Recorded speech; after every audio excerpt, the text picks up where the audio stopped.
Sir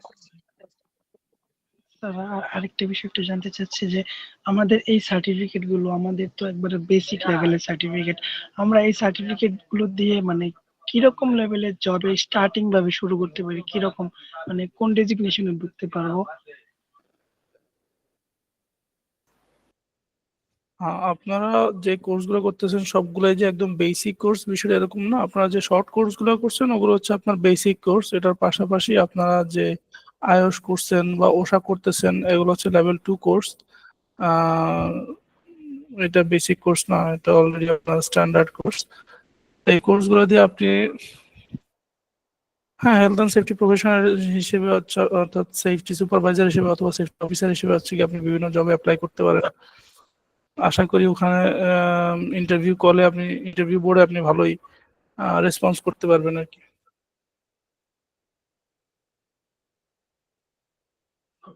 বুঝতে পারছি sir, ধন্যবাদ।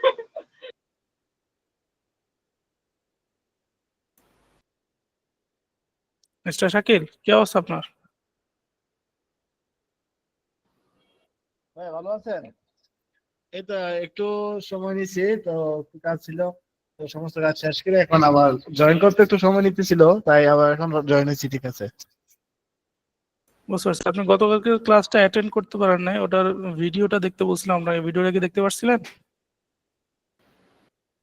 জি ভাইয়া, ওইটা একটু দেখার চেষ্টা করছি, দুপুরের দিকেও দেখছি তো। ওইটা নিয়ে একটু বেসিক ধারণা নেওয়ার চেষ্টা করছি, যাতে করে আজকের ক্লাসটা একটু বোঝা যায় ভালো করে। বুঝতে পারছি, ঠিক আছে।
ওকে, আমরা এখনই ট্রেনিংটা শুরু করব।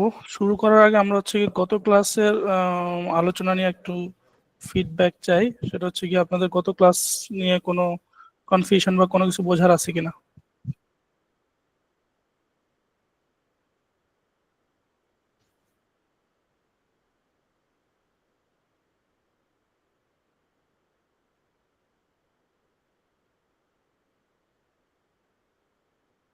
আপনারা কি আমাকে শুনতে পাচ্ছেন?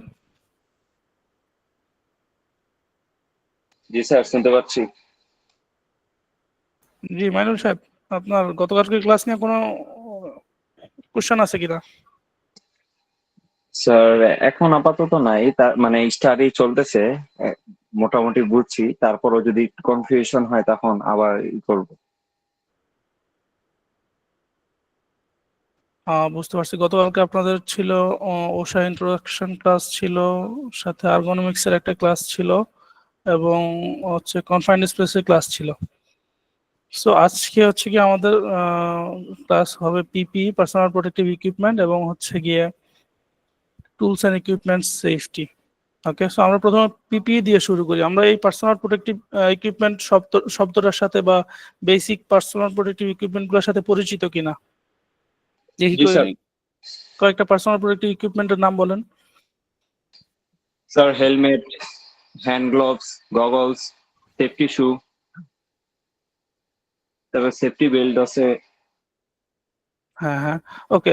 তাহলে আরেকটা কোশ্চেন থেকেই যায়, সেটা হচ্ছে কি আমরা আসলে আমাদের অকুপেশনাল হেলথ এন্ড সেফটিতে পার্সোনাল প্রোটেক্টিভ ইকুইপমেন্টের প্রয়োজনীয়তাটা কি, আসলে এটা আমরা কেন ব্যবহার করতে হবে বা কেন ব্যবহার করি? স্যার এটা আমরা যখন কাজ করি আমাদের মানে নিজেদের সেফটির জন্য আমরা এইসব ইকুইপমেন্ট গুলো ব্যবহার করি, যাতে আমরা কোনো হ্যাজার্ডের সম্মুখীন না হই, বা যদিও হ্যাজার্ডের সম্মুখীন হয়ে যাই আমাদের ক্ষয়ক্ষতিটা যেন কম হয়, সেই জন্য আমরা পার্সোনাল প্রোটেক্টিভ ইকুইপমেন্ট গুলো ব্যবহার করে থাকি। ঠিক আছে। আর কারো কাছে সব শুধু মাইনুল ইসলামের কাছ থেকে শুনতেছি, আর কারো কাছ থেকে কোনো ফিডব্যাক পাচ্ছি না। কাউসার মিয়া, শাকিল। শাকিল বলেন।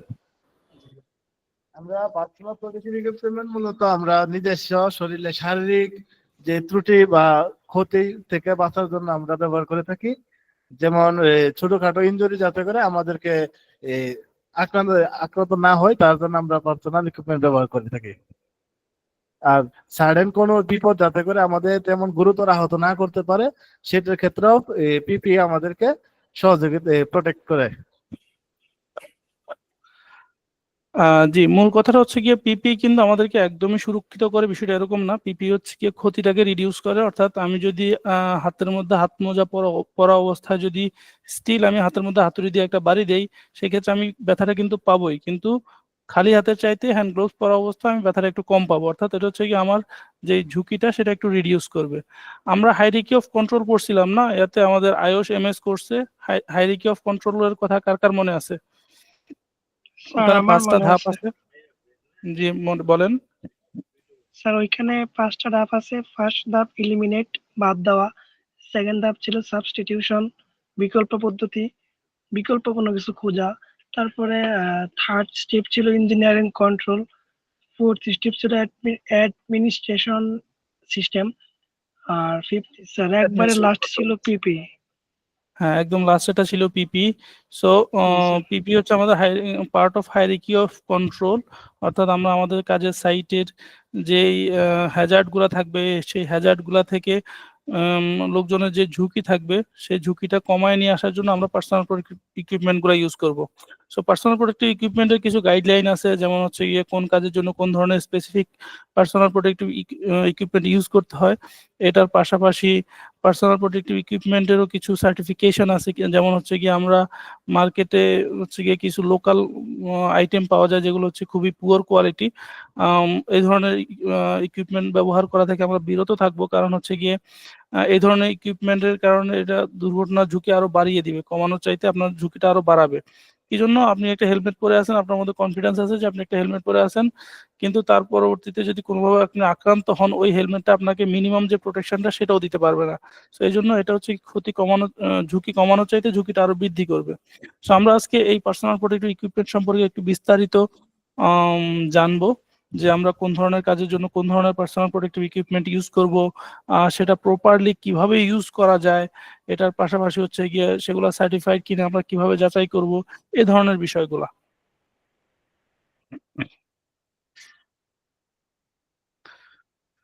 সো প্রথমত হচ্ছে কি আমরা যেটা নিয়ে আলোচনা করছি যে পার্সোনাল প্রোটেক্টিভ ইকুইপমেন্ট হচ্ছে ওয়ার্ক প্লেসে কি জন্য ব্যবহার করা হয়।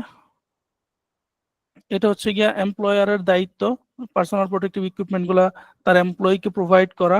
সো আমরা অবশ্যই যখন কোনো অর্গানাইজেশনে কাজ করব আমরা হচ্ছে গিয়ে এটা এনশিওর করবো যে অর্গানাইজেশন যেন তার আন্ডারে যারা কাজ করতেছে কর্মরত সকল কর্মচারী কর্মকর্তাকে তাদের পার্সোনাল প্রোটেক্টিভ যে ইকুইপমেন্ট আছে সেটা প্রোভাইড করে এবং সেটার জন্য ওয়ার্কারকে যেন কোনোভাবে কোনো চার্জ করা না হয়। ওকে, সো এমপ্লয়ার রেসপন্সিবিলিটি ওশা অনুযায়ী হচ্ছে গিয়ে আপনারা অলরেডি ইতিমধ্যে জানছেন যে ওশা শুধুমাত্র এমপ্লয়ীদের উপরই রেসপন্সিবিলিটি অর্পণ করে নাই, এমপ্লয়ি উভয়ের উপর এটা রেসপন্সিবিলিটি অর্পণ করছে। সো ওশা অনুযায়ী এমপ্লয়ার উপর যে দায়িত্বটা প্রদান করা হয়েছে সেটা হচ্ছে গিয়ে এমপ্লয়ীদেরকে সে প্রপার পিপি প্রোভাইড করবে, সেটার রেকর্ড রাখবে।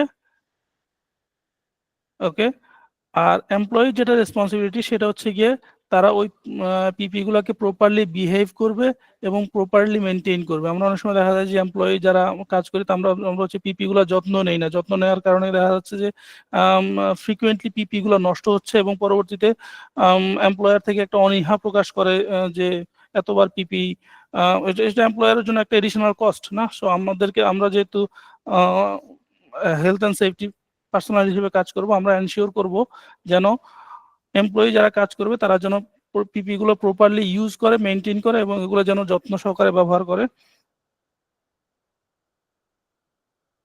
এবং আমরা যখন লোকজনকে পিপি ট্রেনিং করাবো তখন আমরা তাদেরকে বোঝাইতে হবে যে পিপি হচ্ছে একদম লাস্ট লেভেল অফ কন্ট্রোল। আমরা হাইরার্কি অনুযায়ী হাইরার্কি অফ কন্ট্রোলে পিপি কোথায় পাইছি? একদম সর্বশেষে গিয়ে পাইছি না? জি স্যার। সো হ্যাঁ, পিপির আগে আরো 4টা ধাপ আছে। একটা হচ্ছে এলিমিনেশন, সেটা হচ্ছে গিয়ে হ্যাজার্ডটাকে ফিজিক্যালি রিমুভ করা। সেকেন্ড হচ্ছে গিয়ে আপনার সাবস্টিটিউশন, অর্থাৎ ভিন্ন কোনো পদ্ধতি অবলম্বন করা, লেস হ্যাজার্ডার কোনো পদ্ধতি অবলম্বন করা।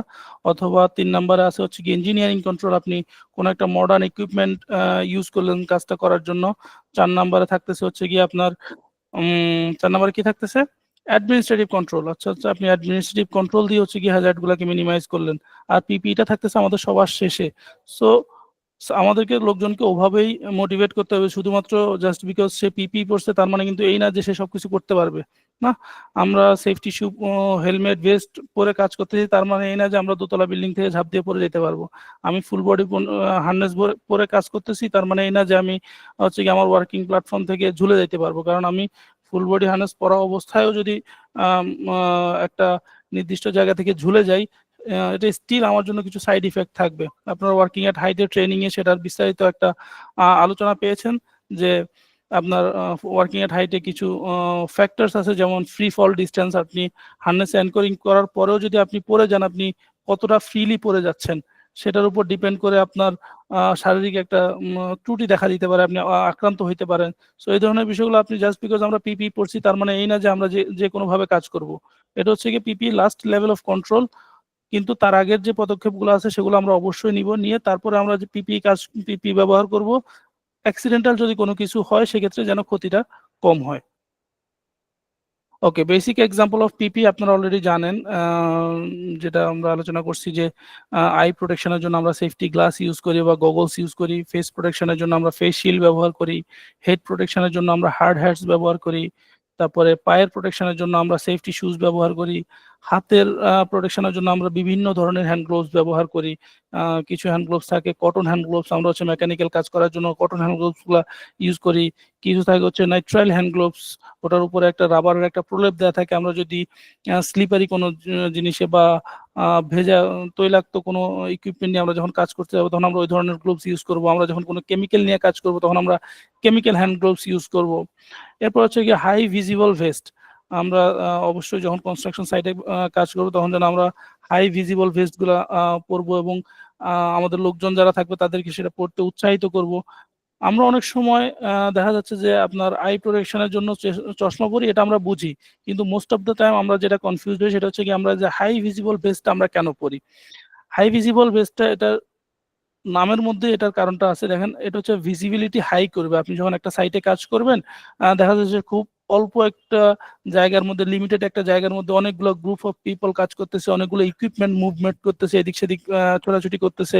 ওই ধরনের একটা কনজেক্টিভ জায়গার মধ্যে আপনি যখন কাজ করবেন তখন আপনাকে যেন খুব সহজে ইজিলি যেন দেখা যায়, ভিজিবল হয়, সেই জন্য হচ্ছে কি হাই ভিজিবল ভেস্ট আপনাকে পড়তে হবে।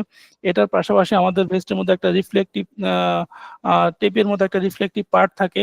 কোনো কারণে যদি আমার সাইটে কোনো একটা দুর্ঘটনা হয়, দুর্ঘটনার পরবর্তীতে উদ্ধার প্রক্রিয়ার জন্য ওই রিফ্লেকটিভ টেপগুলো হচ্ছে কি আমার হচ্ছে কি আপনাকে আইডেন্টিফাই করার জন্য ইউজ হবে। ওকে, আপনার রেস্কিউ টিম হচ্ছে কি আপনাকে ইজিলি আইডেন্টিফাই করতে পারবে, আপনার লোকেশন ট্রেস করতে পারবে। এর পাশাপাশি হচ্ছে হিয়ারিং প্রোটেকশন। হিয়ারিং প্রোটেকশন হচ্ছে আমাদের শ্রবণ শক্তির রক্ষার জন্য। আমরা দেখা যাচ্ছে বিভিন্ন জায়গায় আমরা যখন কাজ করতে যাই তখন সেখানে অনেক নয়েজ পলিউশন থাকে। সো সেক্ষেত্রে আমাদের এই নয়েজগুলো কিন্তু আমাদের অনেক অর্থাৎ আমাদের হিয়ারিং ড্যামেজ করার আগে, শ্রবণ শক্তি ক্ষতি করার আগে অনেকগুলো ক্ষতি করে। যেমন হচ্ছে কি দীর্ঘ সময় যদি আপনি অতিরিক্ত নয়েজের মধ্যে থাকেন, সেটা হচ্ছে কি আপনার মেজাজ খিটখিটে করে ফেলবে। আমাদের কমন আন্ডারস্ট্যান্ডিং গুলো, অর্থাৎ আমাদের কমন সেন্সটাকে প্রভাবিত করবে। ওকে, এর পরবর্তীতে হচ্ছে কি এটা ধীরে ধীরে আমি যখন একটা লং টাইম অফ পিরিয়ড যখন আমি হাই নয়েজের মধ্যে যখন এক্সপোজ থাকবো, অতিরিক্ত নয়েজের মধ্যে আমি যখন রেগুলার থাকবো, তখন দেখা যাচ্ছে এটা আস্তে আস্তে আমার শ্রবণ শক্তিকে কমিয়ে দিবে, আমার শ্রবণ শক্তির ক্ষতি করবে। সো আমরা যখন এরকম হাই নয়েজ এরিয়াতে থাকবো, আমরা অবশ্যই প্রপার হিয়ারিং প্রোটেকশন আমরা ব্যবহার করবো। হিয়ারিং প্রোটেকশনের জন্য এয়ার প্লাগস থাকে, এয়ার মাফ থাকে, আমরা এই ধরনের ইকুইপমেন্টগুলো ইউজ করবো। আমরা দেখবো যে এয়ার মাফ কখন ইউজ করে, এয়ার প্লাগ কখন ইউজ করে, আমরা সেটা এই ট্রেনিং এর মাধ্যমে দেখবো। সো আমরা যখন একটা সাইটে পিপি প্রোগ্রামটা এস্টাবলিশ করব, প্রথমে হচ্ছে কি আমাকে একটা স্ট্যান্ডার্ড সেট করতে হবে। স্ট্যান্ডার্ডটা হবে আমাদের লাইক ফ্যাসিলিটি স্পেসিফিক। আমরা যেই ফ্যাসিলিটিতে, যেটা হইতে পারে কোনো একটা ফ্যাক্টরি, হইতে পারে সেটা কোনো একটা কনস্ট্রাকশন সাইট, হইতে পারে কোনো একটা সেটা কনস্ট্রাকশন বিল্ডিং। ওকে, সো যেখানেই আমরা করি না কেন, আমার ওই সাইট স্পেসিফিক একটা পিপি প্রোগ্রাম করতে হবে। যেমন হচ্ছে গিয়ে ওই সাইটে কি কি ধরনের অ্যাক্টিভিটি হয়, ওই অ্যাক্টিভিটিগুলোর প্রত্যেকটা স্পেসিফিক পিপি কি থাকে, আমরা এগুলোর জন্য একটা প্রোগ্রাম তৈরি করব। ওই প্রোগ্রাম অনুযায়ী আমাদেরকে এমপ্লয়ারের মাধ্যমে এনশিওর করতে হবে যে আমার প্রোগ্রামের মধ্যে, আমার প্রসিডিওরের মধ্যে যেই যেই পিপি গুলা আমার এমপ্লয়ীদের প্রয়োজন হবে, সেগুলো সবগুলো অ্যাভেইলেবিলিটি আমার অর্গানাইজেশনে সেটা এনশিওর করতে হবে। তার পরবর্তীতে হচ্ছে কি আমরা যখন সব এই আমার প্রসিডিউর যখন এস্টাবলিশ হয়ে যাবে, আমার পিপি গুলো যখন অ্যাভেলেবেল হয়ে যাবে, তখন আমি এই প্রসিডিউরের উপরে আমার যারা লোকজন থাকবে তাদেরকে ট্রেনিং করাবো। যারা আমাদের থেকে আমাদের যারা এমপ্লয়ি থাকবো, আমরা তাদেরকে ট্রেনিং করাবো যে কোন ধরনের কাজের জন্য কোন ধরনের পিপি পরবে, সেগুলো কিভাবে পরবে। কারণ অনেকেই থাকবে তারা হচ্ছে গিয়ে এই জিনিসগুলো এরা কখনো দেখে না। হ্যাঁ, তাদের হয়তো অনেক দিনের কাজের অভিজ্ঞতা থাকতে পারে, তারা হয়তো এক্সপার্ট হইতে পারে, কিন্তু তারা হয়তো এই ধরনের জিনিসগুলোর সাথে পরিচিত না। সো তাকে আপনি শেখাইতে হবে যে একটা হেলমেট কিভাবে পরে, তাকে আপনি শিখাইতে হবে যে এয়ার মাফ কিভাবে পরে, ফুল বডি হার্নেস কিভাবে পরে। সো প্রথম আপনাকে শেখাবেন যে জিনিসগুলো কিভাবে পরে আর কিভাবে এই জিনিসগুলো যত্ন করতে হয়। তার পরবর্তীতে আপনি তাকে এগুলো প্রোভাইড করবেন। আমরা যদি তাদেরকে এই ট্রেনিংটা না দিয়ে যদি আমরা তাকে এই জিনিসগুলো প্রোভাইড করি, সে প্রথমত ব্যবহার করবে না, দ্বিতীয়ত এই জিনিসগুলো যত্ন করবে না। সো এই জিনিসটা এনশিওর করার জন্য প্রথমত আমাদেরকে হচ্ছে কি তাদেরকে ট্রেনিং করাইতে হবে, এমপ্লয়ীদেরকে এই প্রোগ্রামের উপর ট্রেনিং করাইতে হবে। এবং ট্রেনিং করানোর জন্য আমার সাইট স্পেসিফিক, অর্থাৎ আমার ফ্যাসিলিটি স্পেসিফিক একটা থাকতে হবে, প্রসিডিওর থাকতে হবে। যে আমার ফ্যাসিলিটি, আমি যেটা আলোচনা করছি অলরেডি, আমার ফ্যাসিলিটির কাজ অনুযায়ী আমাকে একটা প্রসিডিওর সেট করতে হবে। ওকে, ট্রেনিং এর মধ্যে ট্রেনিং এর এজেন্ডা কি কি থাকবে? ট্রেনিং এর মধ্যে এজেন্ডা থাকবে হচ্ছে গিয়ে কখন পিপি প্রয়োজন হইতে পারে, যেটা নিয়ে আমি অলরেডি প্রথম থেকে আলোচনা করতেছি যে পিপিটা কখন পিপি প্রয়োজন, কি ধরনের পিপি প্রয়োজন, কিভাবে পিপিটা পরবে, কিভাবে সেটা খুলবে, কিভাবে সেটা অ্যাডজাস্ট করবে। তারপরে পিপির কিছু লিমিটেশনস থাকে, সেই লিমিটেশনস গুলো নিয়ে আমরা আলোচনা করব। তারপর হচ্ছে গিয়ে কিভাবে পিপি যত্ন করতে হয়, মেনটেন করতে হয় এবং দীর্ঘ সময় ব্যবহার করা যায়, ব্যবহার শেষে সেটা কিভাবে ডিসপোজ করে, এই জিনিসগুলো আমরা ট্রেনিং এর মাধ্যমে লোকজনের সাথে কমিউনিকেট করব, লোকজনকে শেখাবো। ওকে, এবার আমরা আসি হচ্ছে গিয়ে আই প্রোটেকশন। আই প্রোটেকশনের জন্য আমরা কি ধরনের গ্লাস ইউজ করব? সো একটা ছবি আপনারা দেখতে পাচ্ছেন যে একটা ফ্লাইং পার্টিকেল কিভাবে একটা চশমার উপর হিট করছে। সো এই চশমাটা যদি পরিহিত অবস্থায় না থাকতো ওই ব্যক্তি, সেক্ষেত্রে এই ফ্লাইং পার্টিকেলটা তার চোখে গিয়ে তার চোখের একটা বিরাট ক্ষতি করতে পারতো। ওকে, সো এই চশমা শুধুমাত্র আপনার আম, এই চশমা মানুষের চোখে বিভিন্ন দিক থেকে রক্ষা করে। প্রথমত হচ্ছে গিয়ে আপনার ডাস্ট থাকে আমাদের চোখের মধ্যে, অনেক সময় ডাস্ট গিয়ে ডাস্টে একটা ইফেক্ট দেখা দেয়। বিভিন্ন ফ্লাইং পার্টিকেল থাকে, আমরা যখন সাইডে কাজ করি, ফর এক্সাম্পল আমি যদি গ্রাইন্ডিং করতেছি, গ্রাইন্ডিং করার সময় দেখা যাচ্ছে যে বেশ কিছু স্ফুলিঙ্গ এদিক সেদিক ছোটাছুটি করতেছে, যে ওগুলো আমার চোখে এসে পড়তে পারে। আমি যখন হাঁটতেছি তখন ধুলাবালি এসে আমার চোখে পড়তে পারে। তো এই জন্য আমরা মোস্ট অফ দ্য সাইট, বেশিরভাগ সাইটেই হচ্ছে গিয়ে আই প্রোটেকশনটাকে অর্থাৎ সেফটি গগলসটাকে একটা ম্যান্ডেটরি পিপি হিসেবে বিবেচনা করি বা সবাইকে সেটা পরার জন্য উৎসাহিত করি। এটা ছাড়া আপনি যখন কোনো লিকুইড নিয়ে কাজ করবেন, কোনো কেমিক্যাল নিয়ে কাজ করবেন, হঠাৎ করে যে ওটার একটা ফোঁটা এসে আপনার চোখে পড়তে পারে, সেটা হইতে পারে basic fuel like petrol, octane, কিংবা আমরা যখন ইঞ্জিনে কাজ করি তখন সেটা কুলেন্ট হইতে পারে, তারপরে সেটা আদার্স কেমিক্যালস হইতে পারে আমাদের বিভিন্ন অপারেশনের জন্য। সো এই ধরনের অপারেশনগুলোতে যখন আপনি কাজ করবেন, আপনার একটা ফোঁটা যদি চোখের মধ্যে পড়ে, একটা ফোঁটা যথেষ্ট আপনার চোখের ক্ষতি করার জন্য। তার পাশাপাশি অতিরিক্ত আলো, আমরা যখন দিনে কাজ করি সূর্যের অতিরিক্ত আলো আমাদের চোখের একটা প্রভাব পড়তে পারে, সেটার প্রভাব আমাদের চোখের উপর পড়ে। সো আমরা যখন দিনের চকচকে আলোতে যখন আমরা কাজ করব, সূর্যের অতিবেগুনি রশ্মি আমাদের চোখের ক্ষতি করবে, তখন আমরা গ্লাস ইউজ করব। এটার পাশাপাশি হচ্ছে কি আমরা যখন ওয়েল্ডিং করব বা লেজার কাটিং করব, এই ধরনের জবগুলোতে ওয়েল্ডিং এর যে ফ্ল্যাশটা থাকে এটা চোখের জন্য ক্ষতিকর। শুধুমাত্র যে কাজ করে তার জন্য না, তার পার্শ্ববর্তী এরিয়াতে, অর্থাৎ আপনি ওয়েল্ডিং করতেছেন না কিন্তু আপনার পাশে কেউ একজন ওয়েল্ডিং করতেছে, তার ওই ওয়েল্ডিং এর যে লাইটটা থাকে, লাইটের একটা প্রভাব আপনার উপর থাকতে পারে। চোখ লাল হয়ে থাকা, রেডিশ আই হয়ে থাকা, এই ধরনের প্রভাবগুলো থাকে।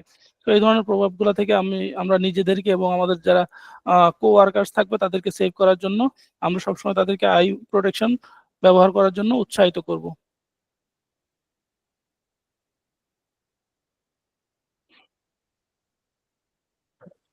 আমরা ছবিতে একটা আই প্রোটেকশন, একটা স্পেকটাকল দেখতেছি। এটা হচ্ছে মূলত কেমিক্যাল প্রোটেকশনের জন্য ব্যবহার করা হয়, প্লাস্টিক এবং প্লাস্টিকের তৈরি। এই চশমাটা যদি আপনি দেখেন, আপনি দেখবেন যে চশমাটা অনেকটা গোলাকৃতির। আমরা নর্মালি ফ্যাশনের জন্য যে চশমাগুলো পরি বা আমরা পাওয়ারি যে চশমাগুলো পরি, চশমাগুলো দেখবেন যে শুধুমাত্র সামনের দিক থেকে প্রোটেকশন দিচ্ছে, সাইডের দিক থেকে প্রোটেকশন দেয় না। সাইড থেকে যদি কোনো কিছু একটা আসে সেটা স্টিল আপনার চোখে হিট করবে। সো এই গগলসগুলো ওভাবে এমনভাবে ডিজাইন করা যেন সামনে থেকে তো নিরাপত্তা দিবেই, পাশাপাশি পাশে থেকেও আপনাকে সাইড ওয়াইজ আপনাকে নিরাপত্তা দিবে, যেন সাইড থেকে কোনো ফ্লাইং পার্টিকেলস বা কোনো কিছু এসে যেন আপনার চোখে ক্ষতি করতে না পারে। এটার পাশাপাশি ওয়েল্ডিং এ যারা ওয়েল্ডিং এ কাজ করে তাদেরকে অবশ্যই এই ধরনের একটা ওয়েল্ডিং ফেস শিল্ড ব্যবহার করতে হবে। এই জিনিসটা হচ্ছে গিয়ে শুধুমাত্র তার চোখকে না, তার ফেসকেও রক্ষা করবে, তার যে ওয়েল্ডিং এর যে স্পার্ক গুলো আছে সেই স্পার্ক গুলা থেকে। এবং তার ওয়েল্ডিং এর এই ফেস শিল্ডের মধ্যে একটা এটা কি বলে, স্পেসিফিক একটা গ্লাস দেয়া থাকে, সেই গ্লাসটা হচ্ছে গিয়ে ওয়েল্ডিং এর যে লাইটটা আছে সেই লাইটটা থেকে তার চোখকে রক্ষা করবে, এবং সে স্টিল এটা পরে তার ওয়েল্ডিং এর স্পটটা দেখতে পাবে। কারণ যখন ওয়েল্ডিং হয় ওখানে আর্কের কারণে হচ্ছে গিয়া আপনি নর্মালি খালি চোখে তো কিছু দেখতে পাবেনই না, উল্টো ওই রশ্মিটা হচ্ছে গিয়ে ওই আলোক তীব্রতাটা আপনার চোখের ক্ষতি করবে। তো সেই জায়গায় আমরা যখন ওয়েল্ডিং এর কাজ করব তখন অবশ্যই এই ধরনের একটা ফেস শিল্ড ব্যবহার করব, এবং যারা আমরা আশেপাশে থাকবো তারা অবশ্যই একটা ব্ল্যাক গগলস ইউজ করব, যাতে করে এই ওয়েল্ডিং এর লাইটটা আমাদের চোখের ক্ষতি করতে না পারে।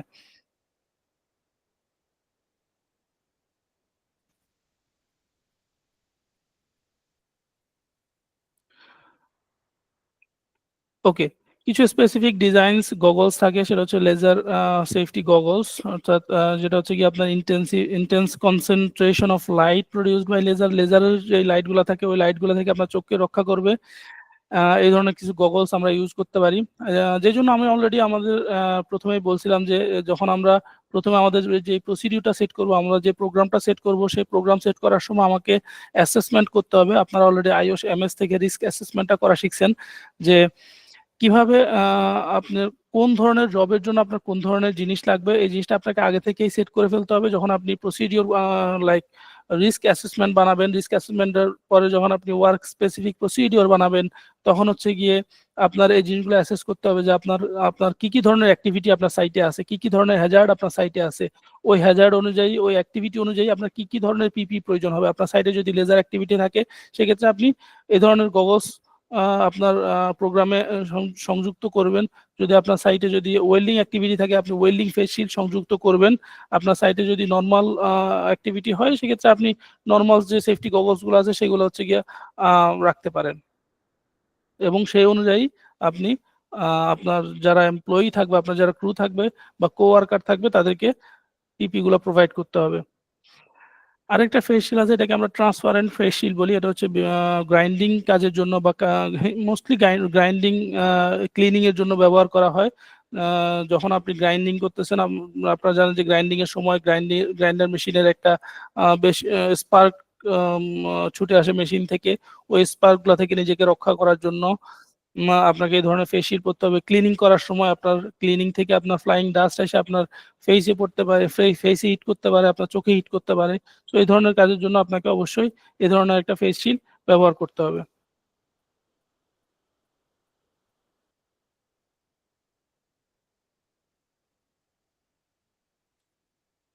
এরপর আসি হচ্ছে কি আমরা হেড প্রোটেকশনে।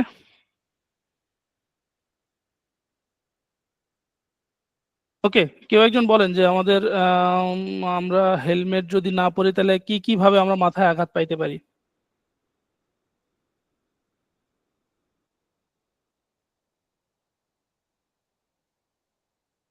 স্যার বলবো? জি শাকিল, কাউসার মিয়া বলেন। স্যার যদি আমরা হেলমেট না পরে ওয়ার্ক প্লেসে, তাহলে দেখা গেছে উপর থেকে ফলে অবজেক্ট গুলো যেগুলো আছে উপর থেকে পড়ে, এগুলো আমার মাথায় পড়ে আমার মাথায় ইনজুরি হতে পারে। তারপরে যে সকল জায়গায় আছে মানে নিচা জায়গা, নিচে অনেক মেটাল এরিয়া আছে, আমাদের হাঁটাহাঁটি করতে হয়, ওই জায়গায় যদি আমাদের হেলমেট না থাকে, হাঁটাহাঁটি করতে করার সময় মাথায় আঘাত লাগতে পারে, আঘাত লেগে আমরা ইনজুরি হতে পারে মাথায়। এগুলো কাজের জন্য স্যার মূলত হেলমেট, সেফটি হেলমেট যেগুলো আছে সেগুলো পড়তে হয়। ধন্যবাদ কাউসার মিয়া। আপনি ঠিক বলছেন। হেলমেটটা হচ্ছে কি আমরা যখন একটা জায়গায় কাজ, একটা ফ্যাসিলিটিতে যখন আমরা কাজ করব, ওই ফ্যাসিলিটিতে যদি ওভারহেড কোনো অ্যাক্টিভিটি থাকে, ওই ওভারহেড অ্যাক্টিভিটি থেকে যদি কোনো ফলিং অবজেক্ট হয়, সেটা আমার মাথায় পড়ে আমি ইনজিউর্ড হতে পারি। এটা ছাড়া ওভারহেড যে স্ট্রাকচারগুলো আছে, মাঝে মাঝে আমরা হচ্ছে গিয়ে বেখেয়াল বশত হচ্ছে গিয়ে যেভাবে সেভাবে হয়তো ওঠা বসা করি, সেই ওঠা বসা করতে গিয়ে হয়তো বেখেয়াল বশত আমরা ওই স্ট্রাকচারের সাথে একটা বাড়ি খাইতে পারি। সে ধরনের জায়গায় হচ্ছে গিয়ে হেলমেট আমাকে প্রোটেকশন দিবে। এটার পাশাপাশি হচ্ছে গিয়ে ইলেকট্রিক্যাল একটা প্রোটেকশন আমাকে হেলমেটটা প্রোভাইড করবে। সেটা হচ্ছে গিয়ে আমাদের মাথার উপরে যখন ওভারহেড হাই ভোল্টেজ লাইন থাকবে, বিশেষ করে আমরা যখন বৈদ্যুতিক কোনো সাবস্টেশনে কাজ করব বা এমন কোনো ফ্যাক্টরিতে বা ইন্ডাস্ট্রিতে কাজ করব, যেখানে হচ্ছে গিয়ে ওভারহেড যে পাওয়ার লাইনটা আছে, সেই পাওয়ার লাইন থেকে নিচে দিয়ে চলাচল করা মানুষজনের দূরত্ব খুব একটা বেশি না, ওই সকল জায়গাতে হচ্ছে গিয়ে হেলমেটটা হচ্ছে গিয়ে একটা ব্যারিয়ারের মতো কাজ করবে, অর্থাৎ আপনাকে ইলেকট্রিক্যালের পার্সপেক্টিভ থেকেও সেফটি প্রোভাইড করবে। তো সেটার জন্য কিছু স্পেসিফিক হেলমেট আছে, আমরা সেটা নিয়েও আলোচনা করব। চলেন দেখি আমাদের কি কি হেলমেটের বেশ কিছু ক্লাস আছে। আমরা যখন হেলমেট কিনবো বাজার থেকে, আমরা ওই ক্লাসগুলো অবশ্যই পর্যালোচনা করে তারপরে হেলমেটগুলো কিনবো। আমরা যখন হেলমেটের জন্য অ্যাসেসমেন্ট করব যে আমার সাইটের জন্য কি ধরনের হেলমেট প্রয়োজন, সেটা ডিপেন্ড করবে আপনার সাইটে কি কি ধরনের হ্যাজার্ড বিদ্যমান। যেমনটা বললাম, আপনার সাইটে যদি ওভারহেড ইলেকট্রিক্যাল হ্যাজার্ড বিদ্যমান থাকে, সেক্ষেত্রে আপনাকে ইলেকট্রিক্যাল টাইপের যেই হেলমেটগুলো আছে সেগুলো আপনাকে পড়তে হবে। কিংবা আপনি যদি বলেন যে না, আমার এটা একটা ফাঁকা মাঠে হচ্ছে কি আমার জেনারেল সার্ভিসের জন্য কিছু হেলমেট হলেই চলবে, সেক্ষেত্রে আপনি এক ধরনের হেলমেট কিনবেন। ওকে, সো চলেন দেখি কি কি ধরনের হেলমেট হয়ে থাকে। নর্মালি হেলমেট হয়ে থাকে, বেসিকলি আমরা যদি হেলমেটকে ওশা অনুযায়ী ক্যাটাগরাইজ করি, হেলমেটটা হচ্ছে 3 ধরনের, ক্লাস এ, ক্লাস বি এবং ক্লাস সি।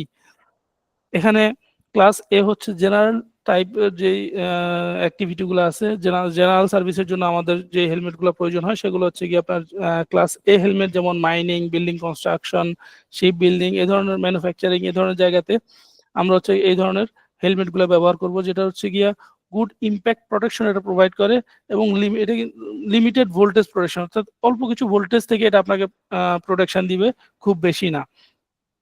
ক্লাস বি যে হার্ড হ্যাটটা থাকে সেটা হচ্ছে কি আপনাকে ইলেকট্রিক্যাল প্রোটেকশন দিবে এবং ফলিং অবজেক্ট থেকেও আপনাকে প্রোটেকশন দিবে।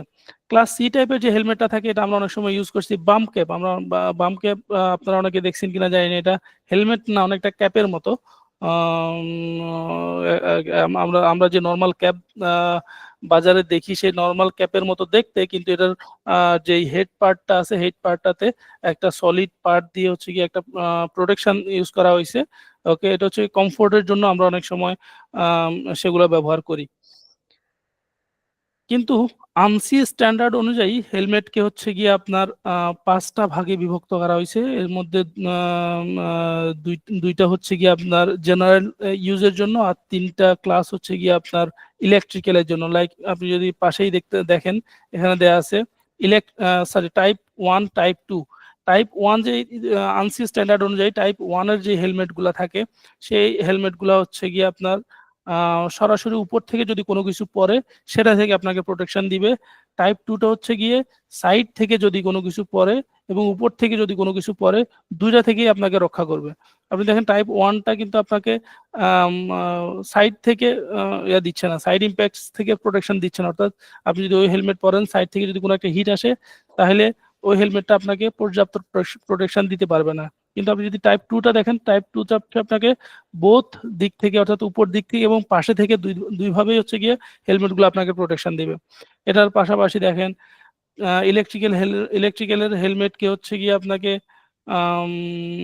দুই ভাগে ভাগ করা হয়েছে, একটা হচ্ছে জেনারেল, একটা হচ্ছে ইলেকট্রিক্যাল। অর্থাৎ ক্লাস জি জেনারেল ইলেকট্রিক্যাল, আর একটা হচ্ছে ক্লাস ই স্পেসিফিক ইলেকট্রিক্যাল। যেটা জেনারেল সেটা হচ্ছে গিয়ে আপ টু 2200 ভোল্ট পর্যন্ত আপনাকে প্রোটেকশন দিবে, কিন্তু যেটা স্পেসিফিক ইলেকট্রিক্যাল ক্লাস ই সেটা হচ্ছে আপনাকে 20,000 ভোল্ট থেকে প্রোটেকশন দিবে। অর্থাৎ আপনার ওভারহেডে যদি একটা 20,000 ভোল্টের যদি একটা লাইন থাকে সেক্ষেত্রে আপনাকে এই হেলমেটটা আপনাকে প্রোটেকশন দিবে। ক্লাস সিতে হচ্ছে গিয়ে আপনাকে ওটা কোনো ইলেকট্রিক্যাল প্রোটেকশন দিবে না, নো ইলেকট্রিক্যাল প্রোটেকশন। ওকে, এটা হচ্ছে আনসি স্ট্যান্ডার্ড। আমরা কি আনসি শব্দটা এর আগে কখনো শুনছি? না, আমরা এর আগে তো এটাও শুনে নাই, তো এটা বিষয়ে যদি একটু বলতেন। আপনাদের মধ্যে কেউই কি শুনে নাই আনসি কি জিনিস?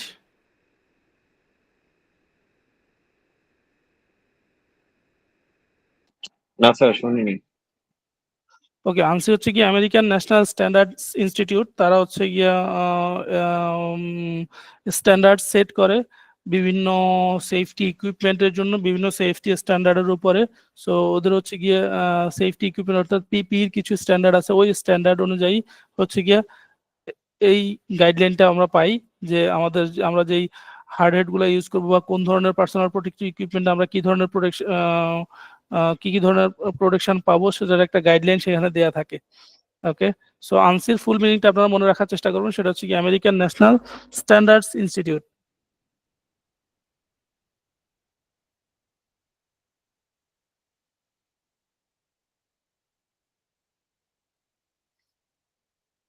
ওকে, সো আমাদের এখনকার পার্ট হচ্ছে হিয়ারিং প্রোটেকশন। হিয়ারিং প্রোটেকশনের জন্য আমি একটু আগে যেটা বলছিলাম যে আমরা যদি দীর্ঘ সময় উচ্চ শব্দের মধ্যে যদি থাকি, দীর্ঘ সময় যদি নিজেদেরকে উচ্চ শব্দের মধ্যে এক্সপোজ রাখি, সেক্ষেত্রে সেটার কিছু সাইড ইফেক্ট আমাদেরকে থাকে। যেমন হচ্ছে গিয়ে প্রাইমারিলি অর্থাৎ প্রাথমিকভাবে যেটা হবে যে আমাদের মেজাজ খিটখিটে হয়ে থাকবে, আমাদের হচ্ছে গিয়ে কোনো কিছুতে কনসেন্ট্রেট করতে অসুবিধা হবে। ওকে, এই ধরনের হচ্ছে গিয়ে আপনার প্রাথমিক সমস্যাগুলো হবে। প্রাথমিক সমস্যাগুলোর পাশাপাশি দীর্ঘ সময় যদি আমরা এই প্র্যাকটিসটা চালাই যায়, তাহলে একটা সময় গিয়ে আমাদের শ্রবণ শক্তি হ্রাস পাবে, অর্থাৎ আমাদের শ্রবণ শক্তি ক্ষতিগ্রস্ত হবে। তো এটার জন্য আমরা হচ্ছে গিয়ে একটা নোট রাখতে পারি যে কতটা নয়েজ লেভেল হচ্ছে গিয়ে আমাদের জন্য সুরক্ষিত। আপনাদের সবার সামনে কি নোটবুক আছে জি যারা স্যার। ট্রেনিং করতেছেন? ওকে, সো আমরা একটু নোটবুকে নোট রাখি যে আমাদের ওয়ার্ক প্লেসের জন্য অর্থাৎ আমাদের কর্মক্ষেত্রের জন্য নিরাপদ শব্দের লেভেল হচ্ছে 85 ডেসিবাল, অর্থাৎ 85 ডেসিবাল। ডেসিবাল হচ্ছে কি আপনার শব্দের একক, শব্দের পরিমাপের একক। 85 ডেসিবাল নয়েজে আমরা হচ্ছে কি 8 ঘন্টা কাজ করতে পারবো। এটা হচ্ছে কি আমাদের নয়েজ লেভেলের স্ট্যান্ডার্ড। কিন্তু আমার ওয়ার্কিং আওয়ার যদি বৃদ্ধি পায়, 8 ঘন্টা জায়গায় আমি যদি 10 ঘন্টা কাজ করি বা আমি যদি 12 ঘন্টা কাজ করি, সেক্ষেত্রে আমার নয়েজ লেভেলটা অবশ্যই আরো কমায় নিয়ে আসতে হবে। আমি স্ট্যান্ডার্ড হচ্ছে গিয়া আমি 85 ডেসিবালে আমি হচ্ছে গিয়ে 8 ঘন্টা কাজ করতে পারবো। আমার যদি নয়েজ লেভেলটা যদি আরেকটু বেশি থাকে, 90 ডেসিবাল থাকে, সেক্ষেত্রে আমার ওয়ার্কিং আওয়ার অবশ্যই রিডিউস করতে হবে। আবার হচ্ছে গিয়ে আমি যদি দীর্ঘ সময় কাজ করি, সেক্ষেত্রে আমার নয়েজ লেভেলটা রিডিউস করতে হবে। সো এখানে আমরা হচ্ছে গিয়ে এয়ার প্লাগ, এয়ার মাফ বিভিন্ন সময় ইউজ করি, যাতে করে যেই সাউন্ডটা আমাদের পার্শ্ববর্তী এরিয়াতে আছে ওই সাউন্ডটার পুরোটাই যেন আমাকে আমাকে আক্রান্ত না করে। ওকে, দেখা যাচ্ছে যে আমরা যখন এয়ার প্লাগ পরি, একদম ভালো কোয়ালিটির যে এয়ার প্লাগ গুলো থাকে ওগুলো হচ্ছে কি আপনাকে 10 থেকে 15 ডেসিবেল সাউন্ড রিডিউস করে দিবে। আপনি এয়ার প্লাগ, আপনারা খেয়াল করবেন যে এই ধরনের এয়ার প্লাগ ডিভাইস গুলো শোনার পরও কিন্তু স্টিল আমরা কিছু সাউন্ড শুনতে পাই। সো এটা হচ্ছে কি এত বেশি না, মোটামুটি ভালোই। 15 ডেসিবেল সাউন্ড যদি একটা এয়ার প্লাগ রিডিউস করে, মোটামুটি ভালোই রিডাকশন হইলো। এয়ার মাফ হচ্ছে কি আরো কিছু বেশি নয়েজ রিডিউস করতে পারে। সো এগুলো হচ্ছে একটা পিপি লাইক, আমরা যদি দীর্ঘ সময় যখন আমি এই নয়েজের মধ্যে কাজ করব, আমরা অবশ্যই এয়ার প্লাগ ইউজ করব, যেন ওই শব্দ দূষণ যেন আমাকে কোনোভাবে ক্ষতিগ্রস্ত করতে না পারে। আমরা কি বুঝতে পারছি?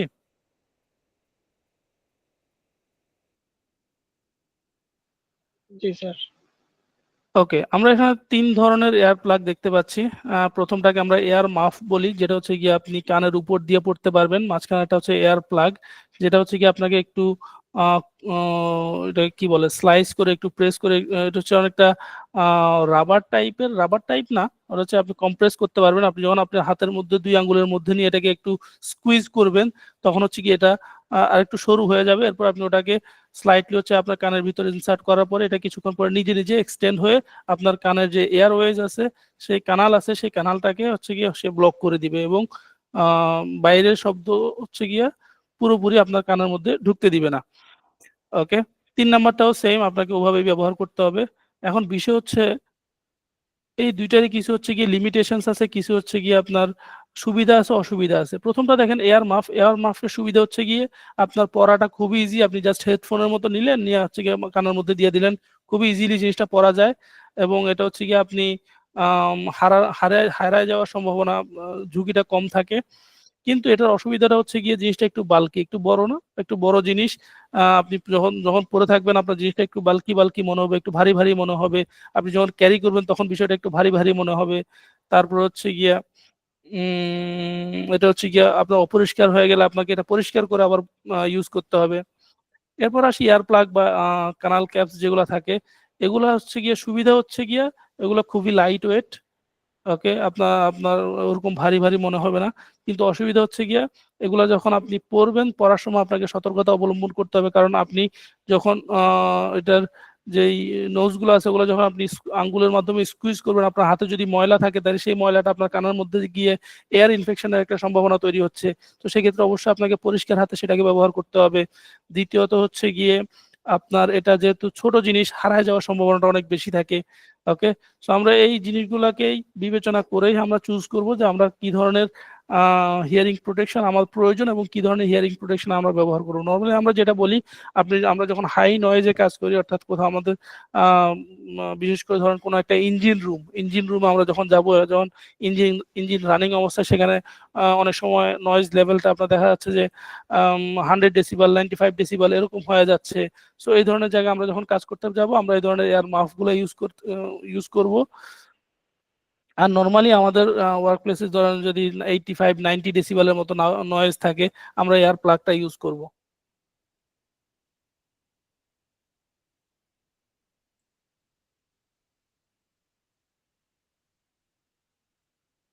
ওকে, এবার আমরা আসি হচ্ছে ফুড প্রোটেকশনে।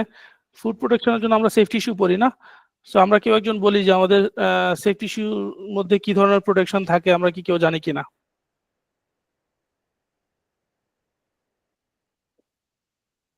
মানে স্যার কিরকম প্রোটেকশন বলতে মানে এটা পড়লে আমাদের কিরকম উপকার হয় সে বিষয়টা স্যার? জি জি, একটা নর্মাল শু এবং একটা সেফটি শু এর মধ্যে পার্থক্যটা কি, বেসিক পার্থক্যটা কি? একটা নর্মাল শু জাস্ট আমাদের পায়ের মানে ধুলাবালি থেকে একটু রক্ষা করবে, মানে আর ফ্যাশনের হিসাবে আমরা ব্যবহার করতে পারি, বাট একটা সেফটি শু আমাদের বিভিন্ন রকমের হ্যাজার্ড থেকে রক্ষা করবে। যদি আমরা ওয়েল্ডিং এর সময় সেফটি শু ইউজ করি, ওয়েল্ডিং করার সময় যে স্পার্ক গুলো বের হয় সেই স্পার্ক গুলো আমাদের পায়ে মানে কোনো প্রকার ক্ষতি সাধন করতে পারবে না সেফটি শু এর কারণে। তারপরে কোনো টুলস যদি আমাদের পায়ের মধ্যে পড়ে যায়, নর্মালি পায়ের মধ্যে পড়লে যে আমরা যেই ব্যথাটা পাবো সেই ব্যথাটা অনেকাংশে হ্রাস করে ফেলবে এই সেফটি শুটা। তারপরে ছোটখাটো এই যেমন কিছু কণা আছে বা লোহার কিছু কিছু টুকরা, সেগুলো সরাসরি আমাদের পায়ে আঘাত করতে পারবে না, যেগুলো মানে ফ্লোরে থাকে আর কি। সেটা এই সেফটি শুর মাধ্যমে বাধা বাধা প্রদান হবে আমাদের বডিতে, এই মানে পায়ে আঘাত করার ক্ষেত্রে। জি, আপনি ভালোই একটা ধারণা পাইছেন। শাকিল, আপনি হ্যান্ড রেজ করছেন, আপনি বলেন। তো সাধারণ শু আর ফুট যে জুতার মধ্যে আর হলো আপনার এই প্রোটেকশন জুতার মধ্যে যে পার্থক্যটা হচ্ছে ডিজাইনের ক্ষেত্রে। সাধারণ জুতার মধ্যে আমরা দেখি যে সামনের অংশ থেকে পিছনের অংশ একদম নরম বা অন্য কিছু থাকে, আর নিচের সোলটাও একদম ওই রকম হার্ড থাকে না। অনেক ক্ষেত্রে লোহা বা এই তার কাটা যেগুলো থাকে সাইডে ওইগুলা পায়ে মানে পায়ে লাগার সম্ভাবনা সবচেয়ে বেশি। কিন্তু এখানে সেফটি শুর মধ্যে আমরা ডিজাইন যদি দেখি সামনের অংশ অনেক হার্ড থাকে, আর পিছনের তলাটা যেটা ওইটাও খুব হার্ড ভাবে তৈরি করা হয়, যাতে করে কোনো কিছু আঘাত আনলে বা অপ্রত্যাশিত ভাবে যদি পাও আঘাত আঘাত করে তাহলে যাতে আমরা ব্যথা না পাই বা এরকম তেমন কোনো ক্ষতি না হয়। হ্যাঁ, ভালোই বলছেন শাকিল। আমরা যদি এটাকে একটু সামারাইজ করি তাহলে বিষয়টা এরকম দাঁড়া যে সেফটি শু হচ্ছে কি আমাকে বেশ কিছু ধরনের প্রোটেকশন দিবে। প্রথমত আমরা যদি বলি, আমাদের এটা হচ্ছে গিয়ে নখের উপর দিয়ে একটা স্টিল টো থাকে, সেই টোটা হচ্ছে গিয়ে আমাদের পায়ের উপর যদি কিছু একটা পরে, আমাদের নখের উপর যদি কিছু একটা পরে, কিংবা আমরা যদি উষ্ঠা খাই, এই ধরনের থেকে হ্যাজার্ড থেকে আমাদেরকে সেভ করবে। দ্বিতীয়ত হচ্ছে গিয়ে শুধুমাত্র গোড়ালি না, পুরো সেফটি শুর পুরোটা তলানিতে একটা একটা স্টিলের একটা পাত দেয়া থাকে, একটা প্রোটেকশন দেয়া থাকে, যে নিচে থেকে যদি কোনো প্রোট্রুডিং নেইল থাকে, আনইভেন যদি যদি কোনো সারফেসে আমরা যদি পাড়া দেই, সেক্ষেত্রে ওই সোলটা, হার্ড সোলটা এবং ওই প্রোটেকশনটা হচ্ছে কি আমাদেরকে সেভ করবে। এর পাশাপাশি এটার যে রেজিস্ট্যান্সটা আছে, রেজিস্ট্যান্সের কারণে, রাবার কোয়ালিটির কারণে হচ্ছে কি এটা আমাকে ইলেকট্রিক্যাল থেকে, অর্থাৎ আপনারা জানেন যে একটা বৈদ্যুতিক তার যদি ছিঁড়ে গিয়ে মাটিতে পড়ে, মাটিতে কিছুটা অংশ বিদ্যুতায়িত হয়ে থাকে, ওই সময় যদি ওই জায়গায় আপনি খালি পায়ে কিংবা একটা নর্মাল জুতা পরে যদি আপনি সেখানে পা দেন বা সেই জায়গায় যান, সেক্ষেত্রে আপনি বৈদ্যুতিক শক আক্রান্ত হবেন, রাইট? সো এই ধরনের জুতা পরে আপনি যখন সেখানে যাবেন, তখন এটা আপনাকে ইলেকট্রিক্যাল থেকে সেফটি দিবে। এটার পাশাপাশি হচ্ছে গিয়ে এটার যেই এন্টি স্লিপারি যেই সোল আছে, সেই সোলটা হচ্ছে গিয়ে আপনাকে তৈলাক্ত কোনো সারফেসে যদি আপনি পাড়া দেন, সেক্ষেত্রে সেটা আপনাকে ভালো গ্রিপ দিবে। যেটা আমরা ওই যে বর্ষাকালে আমরা বেশ কিছু ধরনের রাবারের জুতা পরি না, হচ্ছে যেন একটু এন্টি স্লিপারি হয়, যেন আমরা ইজিলি স্লিপ করে পরে না যাই। তো এই ধরনের জুতাগুলো হচ্ছে কি আপনাকে ইন্ডাস্ট্রিয়ালি ওই ধরনের একটা প্রোটেকশন প্রোভাইড করবে। এটার পাশাপাশি আপনি ওই যে আপনার পায়ের ওভারঅল যে প্রোটেকশন, অর্থাৎ আপনার পায়ের মধ্যে যেন কোনো কিছু আঘাত না করে, কোনো কিছু যেন পরে আপনি আঘাত না পান, সেই প্রোটেকশনটা আপনি পাচ্ছেন। সো কি কি ধরনের ফুট ইনজুরি আমাদের হইতে পারে, সেটা হচ্ছে গিয়ে আমরা যেটা এতক্ষণ ধরে আলোচনা করতেছিলাম, যে হেভি অবজেক্ট যদি আমাদের পায়ে পড়ে, যদি কোনো শার্প অবজেক্ট, নেইলস অথবা স্পাইকস, এই ধরনের কোনো কিছুতে যদি আমরা পাড়া দেই, তারপরে হচ্ছে গিয়ে hot or wet surfaces, slippery surfaces, তো এই ধরনের হ্যাজার্ড গুলা থেকে, এই ধরনের জিনিসগুলো যেটা আমাদের পায়ের ইনজুরি সাধন করতে পারে, এই ধরনের হ্যাজার্ড গুলা থেকে সেফটি শু আমাদের পাকে রক্ষা করে। সো আমরা যখন সেফটি শু পরবো, অবশ্যই অয়েল রেজিস্টিভ, ইম্প্যাক্ট রেজিস্ট্যান্সের কিছু টো, হিট রেজিস্ট্যান্সের কিছু জিনিস, প্রোটেকশন গুলো দেখে তারপরে আমরা ম্যানুফ্যাকচারের যে ইনফরমেশন গুলো আছে, ইনফরমেশন গুলো দেখে তারপর আমরা সেফটি শু পরবো। আমরা যদি এই ধরনের স্ট্যান্ডার্ড সেফটি শু না পরে লোকাল সেফটি শু গুলো পরি, সেগুলো আমাদের পায়ের উপকারের চাইতে ক্ষতি বেশি করবে। প্রথমত হচ্ছে গিয়ে আমি আমার বাস্তব এক্সপিরিয়েন্সে অনেক জায়গায় দেখছি যে হচ্ছে গিয়ে এমপ্লয়ার যারা থাকে তারা হচ্ছে খুবই পুয়ার কোয়ালিটি সেফটি শু লোকজনকে প্রোভাইড করে, যার কারণে কি হয়, ওই সেফটি শু গুলা পায়ের উপকারের চাইতে ক্ষতি বেশি করে। আপনি দীর্ঘ সময় ওই ধরনের সেফটি শু যখন পরে থাকবেন, দেখা যাচ্ছে যে আপনার পা ঘামায় ভিজে গিয়ে আপনার পায়ের মধ্যে এমনিতে নর্মালি ইনফেকশন হয়ে যাচ্ছে, অথবা ওই সেফটি শুগুলা সাইজটা স্ট্যান্ডার্ড না হওয়ার কারণে বিভিন্ন সময় লোকজন সেফটি শু পরে পায়ে ব্যথা পাচ্ছে। আপনারা যারা বাস্তবে কখনো কোথাও কাজ করছেন, ফিল্ডে কখনো কাজ করছেন, তারা হয়তো এই ধরনের এক্সপেরিয়েন্স বা এই ধরনের দৃশ্য হয়তো আপনারা দেখছেন যে এই ধরনের পুয়ার কোয়ালিটি সেফটি শু পরে অনেক সময় লোকজন হচ্ছে গিয়ে আক্রান্ত হয় বা ব্যথাপ্রাপ্ত হয়। সো আমরা যখন আমাদের যারা কোয়ার্কার্স থাকবে তাদেরকে যখন আমরা সেফটি শু প্রোভাইড করব বা সেফটি শুর জন্য আমরা যখন কোনো একটা এমপ্লয়ারকে রিকমেন্ড করব, আমরা অবশ্যই রিকমেন্ড করব যেন তারা ভালো কোয়ালিটি সেফটি শু প্রোভাইড করে। সো সেটার বিষয়ে রেফারেন্সটা কিরকম আপনি দেখেন, আমরা যদি পুয়ার কোয়ালিটির একটা সেফটি শু একটা সেফটি শু লোকজনের জন্য নিয়ে আসি, লোকজন সেটা পরে ব্যথা পাবে, ব্যথা পেলে অবশ্যই সে ওই জুতার যত্ন করবে না। সো ওই জুতা দেখা যাচ্ছে যে 1 মাস 2 মাসের মধ্যে নষ্ট হয়ে যাচ্ছে।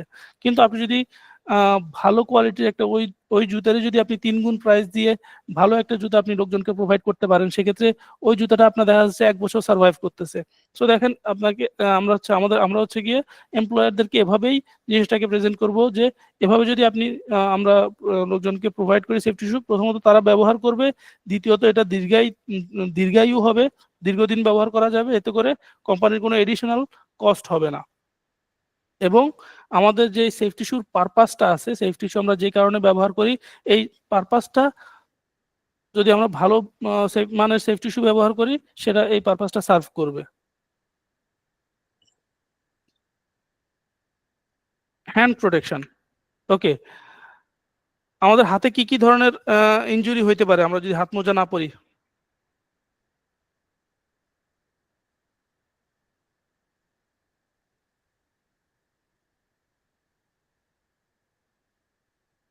হ্যাঁ শাকিল বলেন। আমরা যদি হাত মোজা না পরি, প্রধানত আমাদের বিভিন্ন জায়গা থেকে আমাদের হাত, আঙ্গুলের মাথা, আঙ্গুল বা হাতের তলানি বা পৃষ্ঠদেশে আমরা বিভিন্ন সময় আঘাত পাই। বিভিন্ন ধরনের সাইট কনস্ট্রাকশনের ক্ষেত্রে বিভিন্ন ধরনের সময় বিভিন্ন জায়গাতে কোনো লোহা বা ধাতব বস্তুর ধারালো মাথা থাকে, যেগুলো আমাদের প্রত্যাশিত বা অপ্রত্যাশিত ভাবে আমাদের আঘাত করতে পারে। তো সেফটি গ্লাভসটা পরা থাকলে ওই অপ্রত্যাশিত আঘাতে যাতে করে আমাদের কোনো ক্ষতি না হয়, তেমন ক্ষতি না হওয়ার কারণে ওইটা সেফটি গ্লাভসটা পরা আমাদের দরকার। ঠিক আছে, ওকে। হ্যান্ড গ্লোভস, হ্যান্ড ইনজুরির মূল কারণগুলোতে যাওয়ার আগে আমরা একটা সিম্পল একটা কারণ অ্যানালাইসিস করি। আমরা কি কেউ গ্রামে দীর্ঘ সময় মাছ ধরছি বা পুকুরে সাঁতার কাটছি কিনা? জি স্যার। জি স্যার, মাছও ধরেছি, সাঁতারও কেটেছি।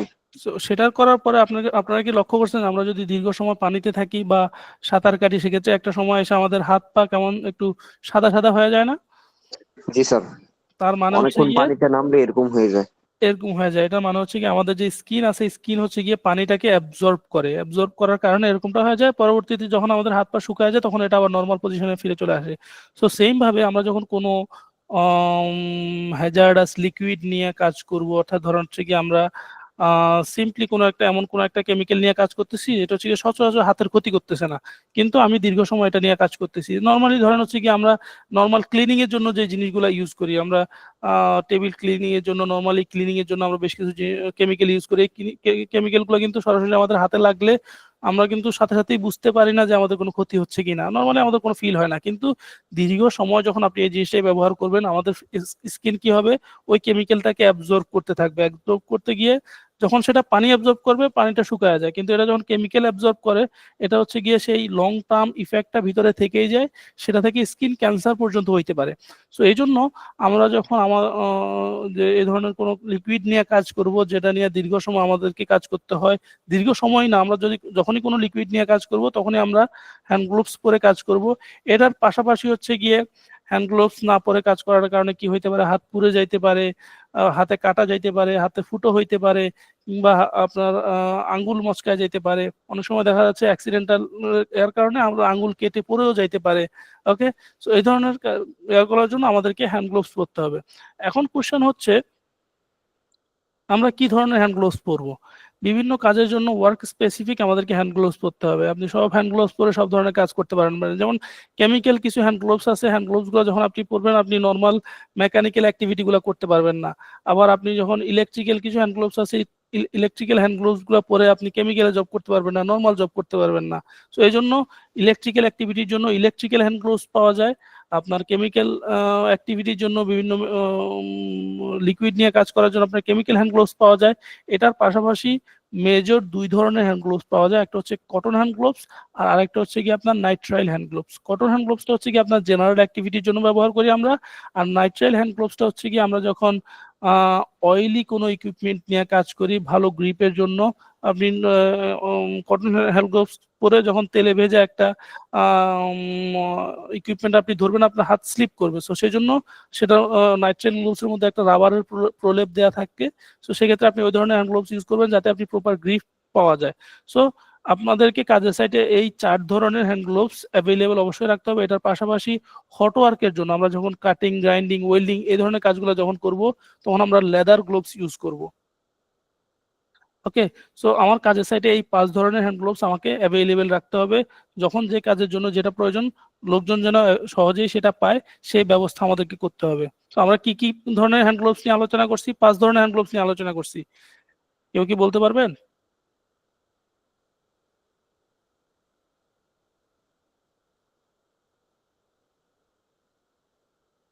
প্রথমত আমরা কটন হ্যান্ড গ্লোভস নিয়ে আলোচনা করছি, দ্বিতীয়ত হচ্ছে গিয়ে আমরা নাইট্রাইল হ্যান্ড গ্লোভস নিয়ে আলোচনা করছি যেটাতে একটা রাবারের প্রলেপ দেওয়া থাকে, তৃতীয়ত আমরা হচ্ছে গিয়ে লেদার হ্যান্ড গ্লোভস নিয়ে আলোচনা করছি, আমরা কেমিক্যাল হ্যান্ড গ্লোভস নিয়ে আলোচনা করছি, আমরা ইলেকট্রিক্যাল হ্যান্ড গ্লোভস নিয়ে আলোচনা করছি।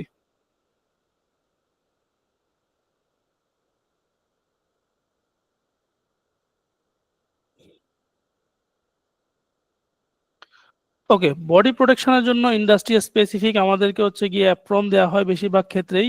ওকে, সো আমাদেরকে অবশ্যই আমার ইন্ডাস্ট্রিতে যদি আমার এই ধরনের কোনো হ্যাজার্ড থাকে যেটাতে হচ্ছে গিয়ে আমি আমার বডি আক্রান্ত হইতে পারে, অবশ্যই আমাকে লোকজনকে বডি প্রোটেক্টিভ যেই ইয়াগুলো থাকে, অ্যাপ্রনগুলো থাকে, সেই অ্যাপ্রনগুলো আমাকে প্রোভাইড করতে হবে।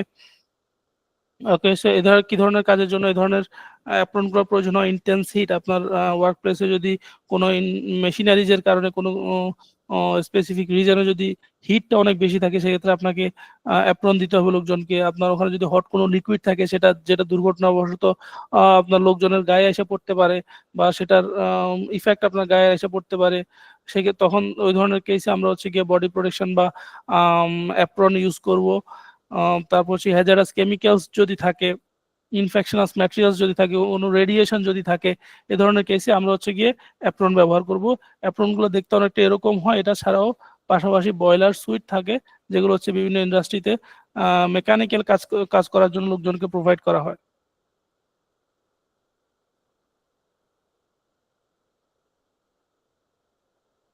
ওকে, পিপি নিয়ে আমাদের আর কারো কোনো কোশ্চেন আছে কিনা?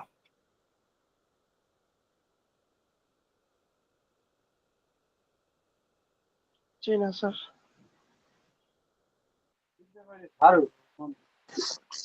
স্যার তবে স্যার ওই যে হেডফোনের যে বিষয়টা বললেন 16 নাম্বার, এয়ার প্লাগ, এয়ার মাফ, আর একটা হলো হেলমেটের, মানে কয়েকটা পদের আছে, এটা একটু হয়ে যাচ্ছে, একটু শর্টে একটু বুঝে দিলে ভালো হতো।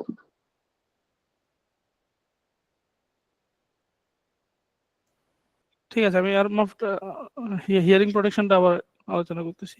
জি স্যার, হিয়ারিং প্রোটেকশন এবং ওই যে হেলমেট কয়েক প্রকারের যে আছে। ওকে, এয়ার মাফ নিয়ে আপনারা যেটা ছবিতে দেখতে পাচ্ছেন আপনার মূলত এই 3 ধরনেরই থাকে। এই 3 ধরনের একটা প্রথমটা হচ্ছে এয়ার মাফ, এয়ার প্লাগ, আরেকটা হচ্ছে আপনার কানাল ক্যাপ। এয়ার প্লাগস আর কানাল ক্যাপটা কোয়াইট সিমিলার। ওকে, এয়ার মাফটা একটু ডিফারেন্ট। এই দুইটারই হচ্ছে কিছু সুবিধা আছে কিছু অসুবিধা আছে। সুবিধা অসুবিধা কিরকম? দুইটাই ব্যবহার করেই হচ্ছে কি আপনি আপনার সাইটে আপনার কাজের জায়গার যে নয়েজ লেভেলটা সেটা হচ্ছে কি আপনি আপনার জন্য রিডিউস করতে পারবেন, যে পড়ে থাকবে তার জন্য নয়েজ লেভেলটা কম হবে, পুরো নয়েজটা তাকে হিট করতে পারবে না আর কি। সো এয়ার মাফের ক্ষেত্রে যেটা সুবিধা সেটা হচ্ছে কি আপনি খুব সহজে এয়ার মাফটা পরা যায়, আপনি সাথে রাখলেন, আপনি হেডফোনের মতো করে মাথায় পরে নিলেন, এরপর হচ্ছে কি এটা খুব সহজে ক্যারি করা যায়। হচ্ছে কি এটা হারানোরও কোনো ঝুঁকি থাকে না, কারণ বড় ধরনের একটা জিনিস সহজে হারাবে না। কিন্তু পাশাপাশি আপনি যদি এয়ার প্লাগস বা এয়ার কানাল ক্যাপসের দিকে তাকান, এই জিনিসগুলো দেখতে এই জিনিসগুলো খুবই ছোট, এগুলো হারায় যাওয়ার একটা সম্ভাবনা থাকে প্রথমত। দ্বিতীয়ত হচ্ছে কি, এগুলো যখন আমরা পরবো তখন হচ্ছে কি আমরা এগুলো হাতে নিয়ে স্কুইজ করে তারপর সেটা কানের মধ্যে দিব না। সো আমার হাত যদি ময়লা থাকে, এটাতে ময়লা লাগে, আমার ওই ময়লাটা আমার কানে গিয়ে এয়ার ইনফেকশনের একটা কারণ হইতে পারে। তো এই জন্য অবশ্যই এটা যখন আমরা পরবো, আমরা হাত পরিষ্কার হাতে পরিষ্কার হাতে এটাকে পরবো। এরপর হচ্ছে গিয়ে এই যে অসুবিধা হচ্ছে গিয়ে আপনার এটা হারায় যাওয়ার সম্ভাবনা বেশি থাকে। আর সুবিধা হচ্ছে গিয়ে আপনার এটা খুব ছোট থাকার কারণে আপনি ইজিলি ক্যারি করতে পারেন, বা আপনি যখন এটা পরে থাকবেন আপনার কোনো ইরিটেশন ফিল হবে না। এর মাপটা যখন আপনি পরবেন ওটা আপনার কাছে ইরিটেশন ফিল হবে। তো মূলত আমরা যখন দীর্ঘ সময় ব্যবহার করার প্রয়োজন হবে, আমরা যেন এয়ার প্লাগ চুজ করি। কিন্তু আমার যখন শর্ট টাইমের জন্য অনেক বেশি নয়েজে আমি যখন কাজ করতে যাব, তখন আমাকে এয়ার মাফ ব্যবহার করতে হবে। মাইনুল সাহেব বুঝতে পারছেন? জি স্যার, বুঝতে পারছি। ওকে, এর পরবর্তীতে আসি হচ্ছে গিয়ে আপনার হার্ড হ্যাটের ক্ষেত্রে না। হার্ড হ্যাটের ক্ষেত্রে হচ্ছে গিয়ে নর্মালি আমরা যদি শুধু ওশা স্ট্যান্ডার্ড দেখি, ওশা স্ট্যান্ডার্ড অনুযায়ী এটা হচ্ছে 3টা ক্লাসের। একটা হচ্ছে class A, class B, class C. Class এটা হচ্ছে গিয়ে আপনার জেনারেল সার্ভিসের জন্য, সেটাতে লিমিটেড ইলেকট্রিক্যাল প্রোটেকশন থাকবে। নর্মালি ক্লাস এ এবং ক্লাস জি এই জিনিসটা একসাথে থাকে।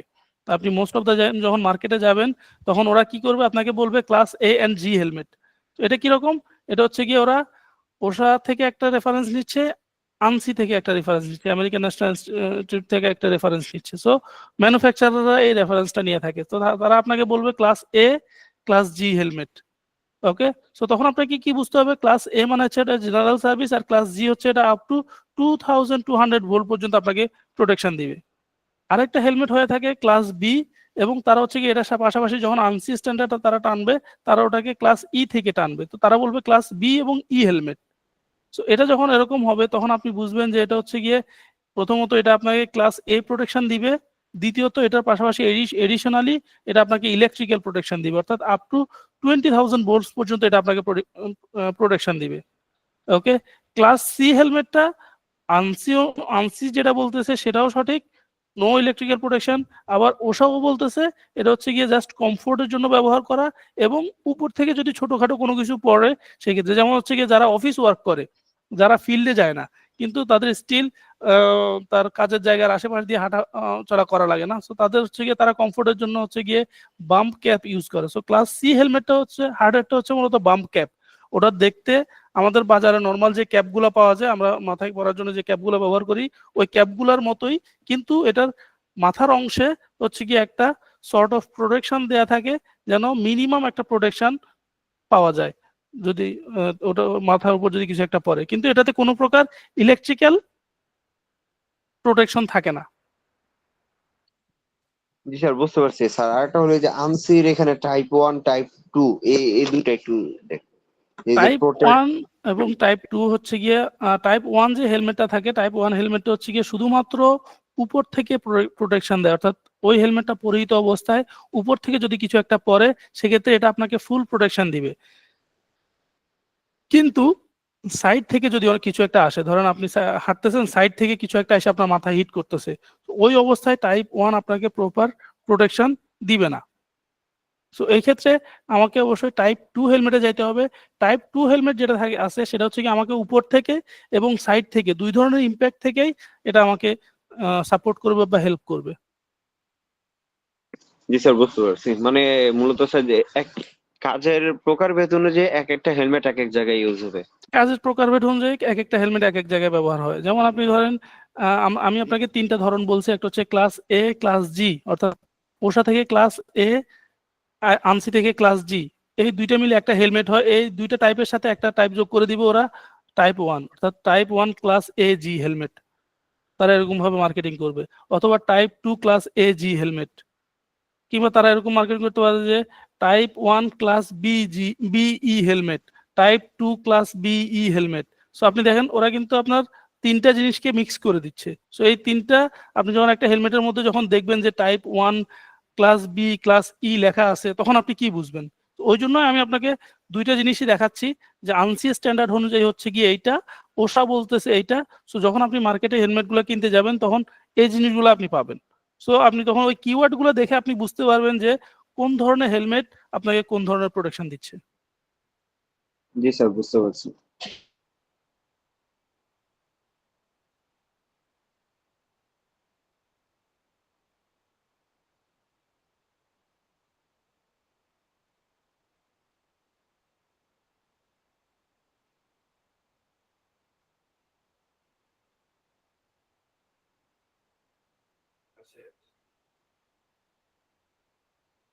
ওকে, আমরা এখন টুলস এন্ড ইকুইপমেন্টস সেফটি শুরু করব।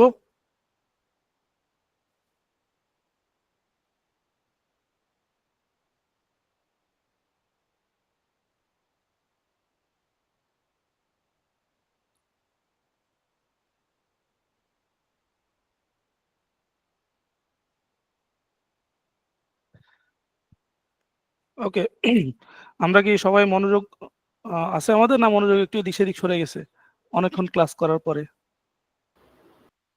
না, এখনো আছে। তো আপনার কথা তো আসলে এই ধারাবাহিক কথা আসতেছে, তো এখানে বিরক্ত করাচ্ছে, শোনাচ্ছে ভালো আর কি, যে মনোযোগ দিয়ে শুনতে পারলে এটা কাজে লাগবে। বুঝতে পারছি। আমি আসলে জিনিসটা একটু ডিটেইলে আপনাদেরকে বোঝানোর চেষ্টা করছি। আপনার আগের যে পিপি ট্রেনিংটা আছে, ট্রেনিংটা এত বড় ট্রেনিং না। আমি জাস্ট হচ্ছে কি আপনাদেরকে ডিটেইলি বুঝাইতে গিয়ে হচ্ছে কি একটু সময় লাগছে। ডিটেইলে আপনাদেরকে এই জন্য বোঝাচ্ছি কারণ পিপি হচ্ছে অনেক ক্রিটিক্যাল একটা পার্ট, যদিও সেটা আপনার হায়ারার্কি অফ কন্ট্রোলে একদম লাস্টে, কিন্তু তারপরেও বিষয়টা ক্রিটিক্যাল। এই জন্য আমরা কি পরবর্তী ট্রেনিং শুরু করব? হ্যাঁ, অবশ্যই আপনি শুরু করেন। আমরা এই ধারাবাহিক কথা তো, এখানে বিস্তারিত কথাই তো আমাদের দরকার। আমরা তো বেসিক গুলা তো আপনার বিস্তারিত যে না হয়, তাহলে তো তথ্যের ঘাটতি থাকবো। আপনি এখন বেসিক কোর্স করতেছেন না, আপনি যেটা করতেছেন ওটা হচ্ছে গিয়ে ইন্টারন্যাশনাল একটা কোর্স। এটা করার পরে আপনি আপনি বেসিক যেগুলো সেগুলো অলরেডি আগে করে ফেলছেন।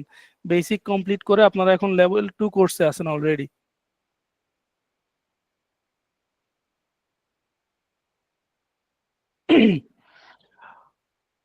ওকে, সো মূলত হ্যাঁ, টুলস অ্যান্ড ইকুইপমেন্ট সেফটিতে যে জিনিসটা কভার করে সেটা হচ্ছে কি আমরা আমাদের কর্মক্ষেত্রে বেশ কিছু ধরনের টুলস ব্যবহার করি। আমাদের হ্যান্ড টুলস থাকে, পাওয়ার টুলস থাকে।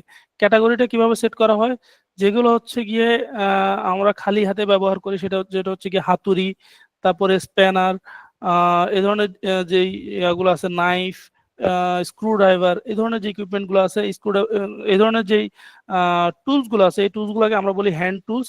আর আরেকটা বলি হচ্ছে কি আমরা পাওয়ার টুলস। পাওয়ার টুলস হচ্ছে গিয়ে আমরা কোনো একটা পাওয়ার ব্যবহার করে সেটাকে আমরা অপারেট করি। সেটা হতে পারে ইলেকট্রিক পাওয়ার টুলস, সেটা হতে পারে নিউমেটিক পাওয়ার টুলস। না, ইলেকট্রিক পাওয়ার টুলস হচ্ছে গিয়ে আপনার বিদ্যুৎ দ্বারা পরিচালিত কিছু টুলস আমরা বিভিন্ন কাজে ব্যবহার করি, যেটা হচ্ছে গিয়ে গ্রাইন্ডিং মেশিন, তারপর হচ্ছে গিয়ে আপনার ড্রিল মেশিন, তারপর হচ্ছে আপনার বিভিন্ন কাঠ কাটার জন্য বিভিন্ন স থাকে, জিগস। ওকে, এই ধরনের যে ডিভাইস গুলো আছে এগুলো হচ্ছে গিয়ে আপনার পাওয়ার টুলস, ইলেকট্রিক পাওয়ার টুলস। আবার কিছু ইম্প্যাক্টর থাকে নিউমেটিক, অর্থাৎ ওটা আপনি কম্প্রেসরের সাথে অ্যাড করে বাতাস দিয়ে পরিচালনা করার প্রয়োজন হয়। সো সেটাকে আমরা বলি নিউমেটিক টুলস। সো আজকে এই ট্রেনিং এর মাধ্যমে আমরা জানবো যে এই ধরনের টুলস গুলো কিভাবে আমরা সেফলি ব্যবহার করব, বা আমরা কিভাবে এনশিওর করব যে আমাদের যারা কাজ করতেছে তারা নিরাপদে এই ধরনের টুলস গুলো ব্যবহার করতেছে। নর্মালি আমরা তো নিজেরাই টুলস গুলো ব্যবহার করব না, হয়তো খুব কম সময়ের জন্য ব্যবহার করা হবে। মোস্ট অফ দ্য টাইম আমরাই হচ্ছে গিয়ে এই ট্রেনিংটা যারা হচ্ছে গিয়ে আমাদের এমপ্লয়ি থাকবে, আমাদের যারা ক্রু থাকবে তাদেরকে প্রোভাইড করব যে কিভাবে তারা এই ধরনের টুলস গুলা সেফলি ব্যবহার করবে। আমরা কি বুঝতে পারছি বিষয়টা?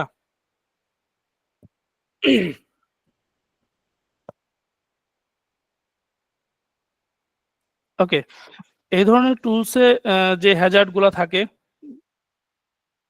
যেমন হচ্ছে কি আপনার হ্যান্ড টুলস গুলো যদি আমরা প্রপারলি ব্যবহার না করি সেক্ষেত্রে আমরা হ্যান্ড টুলস এর মাধ্যমে নিজেরা ইনজিউর্ড হতে পারি। তারপরে পাওয়ার টুলস যখন আমরা ব্যবহার করব, পাওয়ার টুলস এর মাধ্যমে আমরা যদি প্রপারলি সেফলি ব্যবহার না করি সেক্ষেত্রে আমরা ওই পাওয়ার টুলস এর মাধ্যমে হয়তো নিজেরাও আক্রান্ত হতে পারি, অথবা আমার আশেপাশে যারা কাজ করতেছে তারাও আক্রান্ত হতে পারে আমার অ্যাকশনের মাধ্যমে।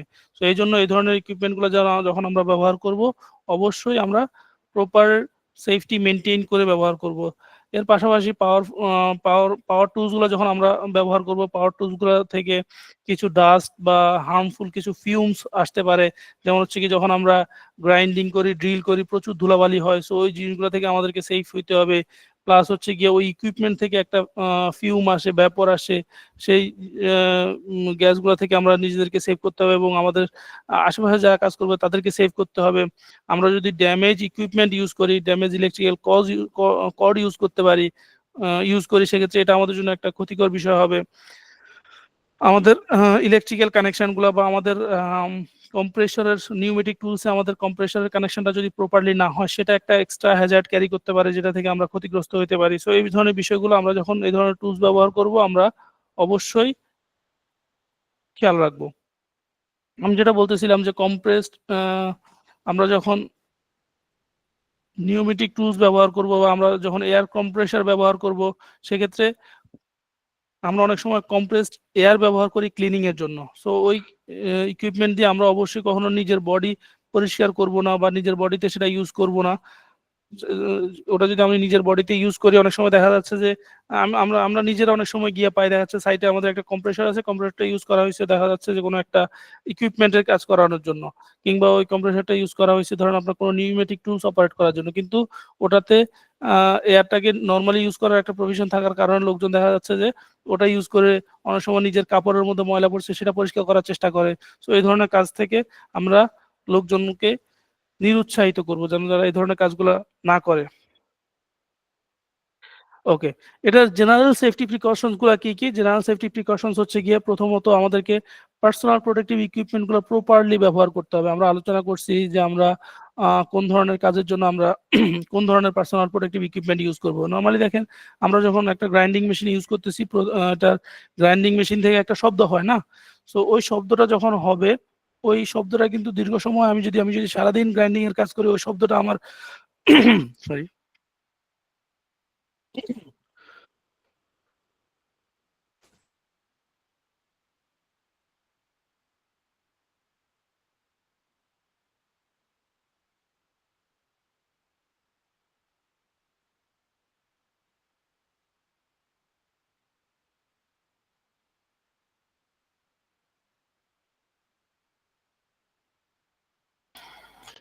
ওকে, আমরা জেনারেল সেফটি প্রিকশনস নিয়ে আলোচনা করতেছিলাম। সো আমরা যখন একটা পাওয়ার টুলস ইউজ করবো, যেটা বলতেছিলাম যে আমি যদি দীর্ঘ সময় অর্থাৎ সারাদিন যদি আমি একটা পাওয়ার টুলস ব্যবহার করি, এই পাওয়ার টুলসের যে সাউন্ডটা আছে, সাউন্ডটা হচ্ছে গিয়ে আমাকে আক্রান্ত করবে। সো এই জন্য আমরা যখন একটা পাওয়ার টুলস যেটা থেকে নয়েজ আসতেছে আমরা দীর্ঘ সময় ব্যবহার করবো, আমরা অবশ্যই এয়ার প্লাগ অথবা এয়ার মাফ ব্যবহার করে কাজ করব। এরপর দেখেন এটা থেকে হচ্ছে গিয়ে স্পার্ক আসতেছে, যখন স্পার্ক তৈরি হয় বা ডাস্ট তৈরি হয়, সেক্ষেত্রে আমরা চশমা ব্যবহার করব। আমরা এই ধরনের ইকুইপমেন্ট ইউজ করার আগে অবশ্যই আমরা লেদার হ্যান্ড গ্লোভস ইউজ করব, কারণ গ্রাইন্ডিং মেশিনের মধ্যে একটা ঘূর্ণায়মান একটা পার্ট আছে, ওটা যদি কোনো সময় ভেঙে আমার নিজের দিকে আসতে পারে। সো ওটা থেকে আমি যেন সুরক্ষিত থাকি, সেই জন্য আমি প্রয়োজনীয় পিপি আমাকে পড়তে হবে। এটার পাশাপাশি আমার আমি যে ফ্লোরে কাজ করব, আমার ফ্লোরটাকে অবশ্যই পরিষ্কার পরিচ্ছন্ন রাখতে হবে, যেন অ্যাক্সিডেন্টালি আমরা যেন স্লিপ করে না পড়ি ওই টুলসটা নিয়ে, বা অথবা টুলসটা নিয়ে কাজ করা অবস্থায় আমরা যেন স্লিপ ট্রিপ করে পড়ে না যাই সেই জন্য।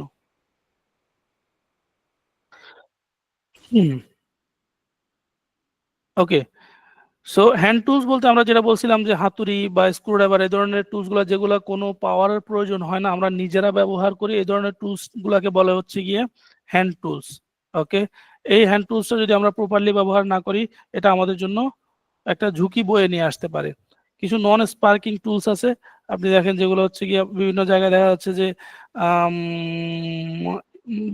ইলেকট্রিক্যাল একটা ফ্যাক্টরিতে বা একটা ইন্ডাস্ট্রিতে অনেক সময় দেখা যাচ্ছে আমাদেরকে বলে নন ইনসুলেটিং বা নন স্পার্কিং টুলস ব্যবহার করার জন্য, ওকে, নন কন্ডাক্টিভ টুলস ব্যবহার করবো। সো সেক্ষেত্রে আমরা হচ্ছে গিয়ে কাঠের হাতল যুক্ত যে ইকুইপমেন্ট গুলো বা রাবার হাতল যুক্ত যে ইকুইপমেন্ট গুলো, আমরা ওই ধরনের ইকুইপমেন্ট গুলো ইউজ করবো, স্পেসিফিক যে ইকুইপমেন্ট গুলো থাকে।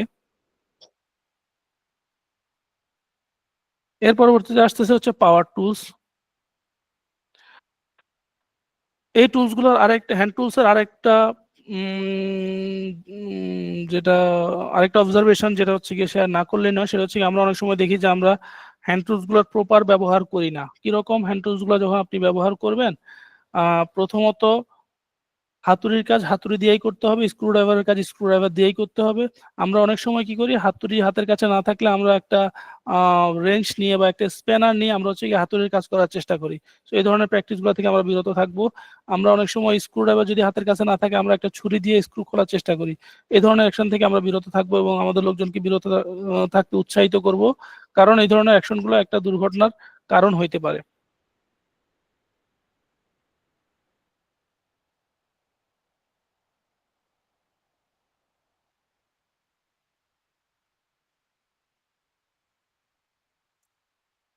ওকে, সো আমরা যখন পাওয়ার টুলস ব্যবহার করব, পাওয়ার টুলস ব্যবহার করার সময় আমরা হচ্ছে গিয়ে কিছু প্রয়োজনীয় প্রিকশনস নিব আমরা। যেমন হচ্ছে কি ইলেকট্রিক কর্ড যে পাওয়ার টুলস গুলো থাকে, আমরা অনেক সময় দেখি যে অনেকে কর্ড ধরে, অর্থাৎ ছবিতে যেভাবে দেখাচ্ছে কেবলটা ধরে হচ্ছে গিয়ে পাওয়ার টুলসটাকে ক্যারি করে। সো কেবলটা ধরে পাওয়ার টুলসটাকে ক্যারি করা যাবে না।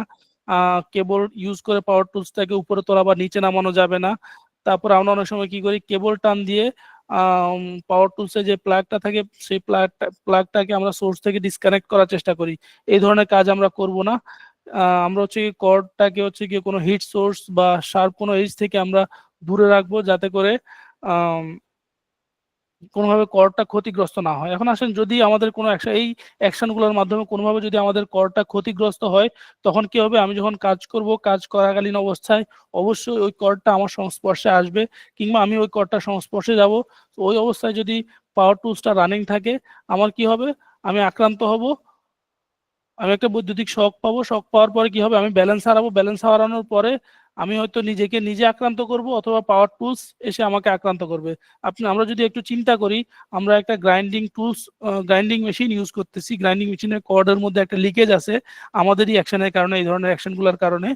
সো আপনি হচ্ছে গিয়ে ওভারহেডে কোনো কিছু একটা গ্রাইন্ডিং করতেছেন, অর্থাৎ ওভারহেডে না, আপনার সামনে ফ্রন্টে কোনো কিছু একটা গ্রাইন্ডিং করতেছেন দাঁড়ানো অবস্থায়। ওই অবস্থায় ধরেন কোনো কারণে ওই কর্ডের যেই লিকেজটা আছে, লিকেজটা যদি আপনার শরীরের, আপনার বডির সংস্পর্শে আসে, আপনি যদি একটা বৈদ্যুতিক শক পান, নর্মালি বৈদ্যুতিক শক পাওয়ার সাথে সাথে কি হয়, আমাদের শরীরে একটা ঝাঁকুনি আসে। ওই ঝাঁকুনির সাথে যদি ওই রানিং গ্রাইন্ডিং মেশিনটা আমার হাত থেকে ফসকে যদি আমার গায়ের দিকে পড়ে, কি ভয়ানক একটা অবস্থা হইতে পারে। তো এই জন্য আমরা অবশ্যই আমাদের যে পাওয়ার টুলসগুলো আমরা ইউজ করি, ওই টুলসগুলোর যে পাওয়ার কর্ডটা থাকে ওটা প্রপারলি মেনটেন করব, ওটা মিস ইউজ করবো না, এবং প্রতিবার ব্যবহারের পূর্বে আমরা ওটা অবশ্যই ইন্সপেক্ট করে নিব, এবং যারা হচ্ছে কি আমাদের আন্ডারে কাজ করবে তাদেরকে সেটা ইন্সপেক্ট করার জন্য উৎসাহিত করব।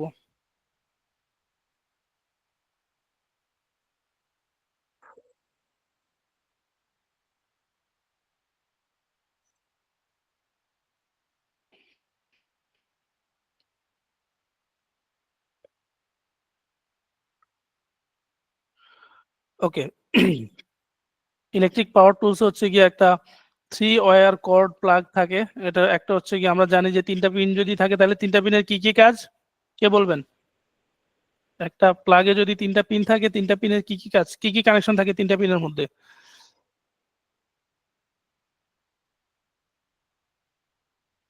আমরা কি থ্রি পিন প্লাগ সম্পর্কে জানি না? নর্মাল আমাদের বাসা বাড়িতেও তো 3 পিন প্লাগ আমরা ব্যবহার করি।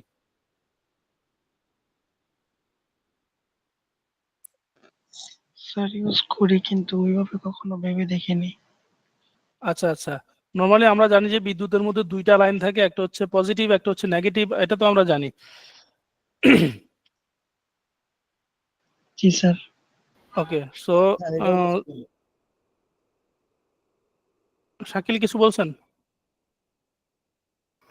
বলছিলাম, হ্যাঁ, এটা তো আমরা জানি যে একটা তো ফেস লাইন আর একটা নিউট্রাল লাইন থাকে, আর অনেক সময় 3 নাম্বারটা থাকে হলো গার্ড হিসাবে, আবার 3 নাম্বারটার মধ্যে লাইনও থাকে, ওইটা 3 নাম্বারটার বিষয়ে একটু বলবেন। ওকে, 3 পিন যে সকেট প্লাগ গুলা থাকে, 3 পিন প্লাগের মধ্যে প্রথম 2টা হচ্ছে আমরা জানি 2টা ফ্ল্যাট থাকে। 2টা ফ্ল্যাট পিন হচ্ছে গিয়ে থাকে আপনার এয়ার জন্য, একটা হচ্ছে গিয়ে পজিটিভ নেগেটিভ বা আমরা ফেজ নিউট্রাল যেভাবেই চিনি। 3 নম্বর যে পিনটা থাকে উপরে একলা, সেটা হচ্ছে গিয়ে আপনার গ্রাউন্ডিং কানেকশন বলি আমরা। সেটা গ্রাউন্ডিং কানেকশন কিরকম, সেটা হচ্ছে গিয়ে এক্সট্রা একটা গ্রাউন্ডিং থাকবে বাইরে। ওই গ্রাউন্ডিংটা বাইরে থেকে এসে আমরা যে বিভিন্ন ইকুইপমেন্ট গুলো ইউজ করি সেগুলোর বডি গ্রাউন্ডিং এর জন্য ব্যবহার করা হয়। আপনারা দেখবেন যে আমরা যখন বড় ধরনের কোনো ডিভাইস ইউজ করি, আপনারা যখন একটা ফ্রিজ ব্যবহার করবেন, ফ্রিজের মধ্যে একটা 3 পিন থাকে। আপনারা যখন একটা মোটর ইউজ করবেন, হাই ভোল্টেজ মোটর ইউজ করবেন, তখন তার মধ্যে একটা চিপ ইন থাকে, কারণ তার মধ্যে যে 3 নম্বর পিনটা থাকে সেই পিনটা থাকে হচ্ছে গিয়ে ওই বৈদ্যুতিক সরঞ্জামের বডি আর্থিং এর জন্য। কারণ এটার ভিতরে তো বৈদ্যুতিক অপারেশন চলতেছে, উপরে একটা মেটালিক বডি, যে কোনো সময় ভিতর থেকে কিছু লিকেজ কারেন্ট কিংবা শর্ট সার্কিট হয়ে এটার বডিতে কারেন্ট চলে আসতে পারে। তো ওই কারেন্টটা যেন কারোকে শক না করে, কারো ক্ষতি করতে না পারে, সেই জন্য ওখানে একটা গ্রাউন্ডিং লাইন এক্সট্রা করে দেয়া থাকে এডিশনাল প্রোটেকশন হিসেবে। কোনো কারণে যদি কোনো লিকেজ কারেন্ট যদি সেখানে আসে, ওই লিকেজ কারেন্টটা যেন ওই গ্রাউন্ডিং এর মাধ্যমে মাটিতে চলে যায়, ওটা যেন কারো কোনো ক্ষতি না করে। এবং যদি ওখানে কোনো দুর্ঘটনা ঘটে সেক্ষেত্রে সরাসরি গ্রাউন্ডিং এর লাইন পেয়ে ওটা হচ্ছে সার্কিট ব্রেকারটা ট্রিপ করবে। কারণ অনেক সময় দেখা যাচ্ছে একটা ইলেকট্রিক্যাল ডিভাইস হচ্ছে কি আপনার ভিতর শর্ট সার্কিট হয়ে আছে, অনেক সময় এই জিনিসটা বৈদ্যুতিক পাখার মধ্যে হয়ে থাকে, শর্ট সার্কিট হয়েছে, শর্ট সার্কিট হওয়ার পর আপনি যখন একটা বডি টাচ করবেন আপনি শক পাবেন। ওকে, সো ওই ধরনের ইকুইপমেন্টে যদি আমরা একটা 3 পিন ইউজ করি এবং 3 নাম্বার পিনটা যদি আমরা গ্রাউন্ডিং এ কানেক্ট করি, সেক্ষেত্রে সেটা বডি আর্থিংটা অ্যাক্টিভেট হবে এবং বডি থেকে আমরা কোনো প্রকার বৈদ্যুতিক শক পাবো না। তো আমরা যখন কোনো পাওয়ার টুলস ইউজ করব, অবশ্যই আমরা ওটা 3টা পিনেই যেন কানেকশন থাকে, ফেজ নিউট্রালের পাশাপাশি যেন বডি আর্থিং এর কানেকশনটাও যেন দেয়া থাকে, সেই বিষয়টা নিশ্চিত করব।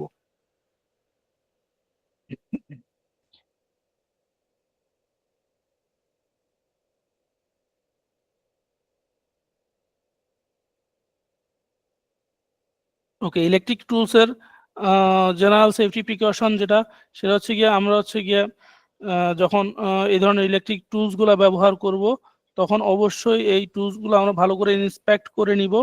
এবং প্রতি যদি আপনার ইউজটা যদি অনেক বেশি হয়, আমরা প্রতি সপ্তাহে, কিংবা ইউজটা যদি একটু কম হয়, এটা ইউজের উপর ডিপেন্ড করতেছে, আমরা প্রতি সপ্তাহে অথবা প্রতি 2 সপ্তাহে একবার অথবা প্রতি মাসে একবার করে অ্যাটলিস্ট আমাকে আমার যে পাওয়ার টুলস গুলো থাকবে এগুলো ইন্সপেকশন করে নিতে হবে। ওকে, এবং যিনি ইন্সপেক্ট করবে তিনি যেন অবশ্যই একজন কম্পিটেন্ট পারসন হয়। এর পাশাপাশি আমাদের যারা এমপ্লয়ি থাকবে তাদেরকে ট্রেনিং দেয়াইতে হবে, তাদেরকে ট্রেনিং করাইতে হবে এটার যেই বিভিন্ন ডেঞ্জার গুলো আছে সেই ডেঞ্জার গুলো অর্থাৎ বিপজ্জনক দিকগুলো নিয়ে লোকজনদেরকে ট্রেনিং করাইতে হবে, যেন তারা এই ট্রেনিং গুলো নিয়ে অবগত থাকে।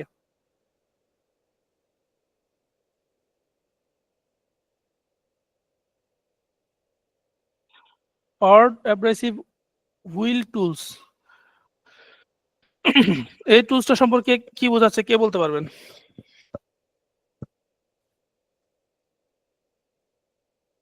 আইডিয়া নাই স্যার। ওকে, বাকি যারা আছেন, কাউসার মিয়া, সাইফুল, শাকিল।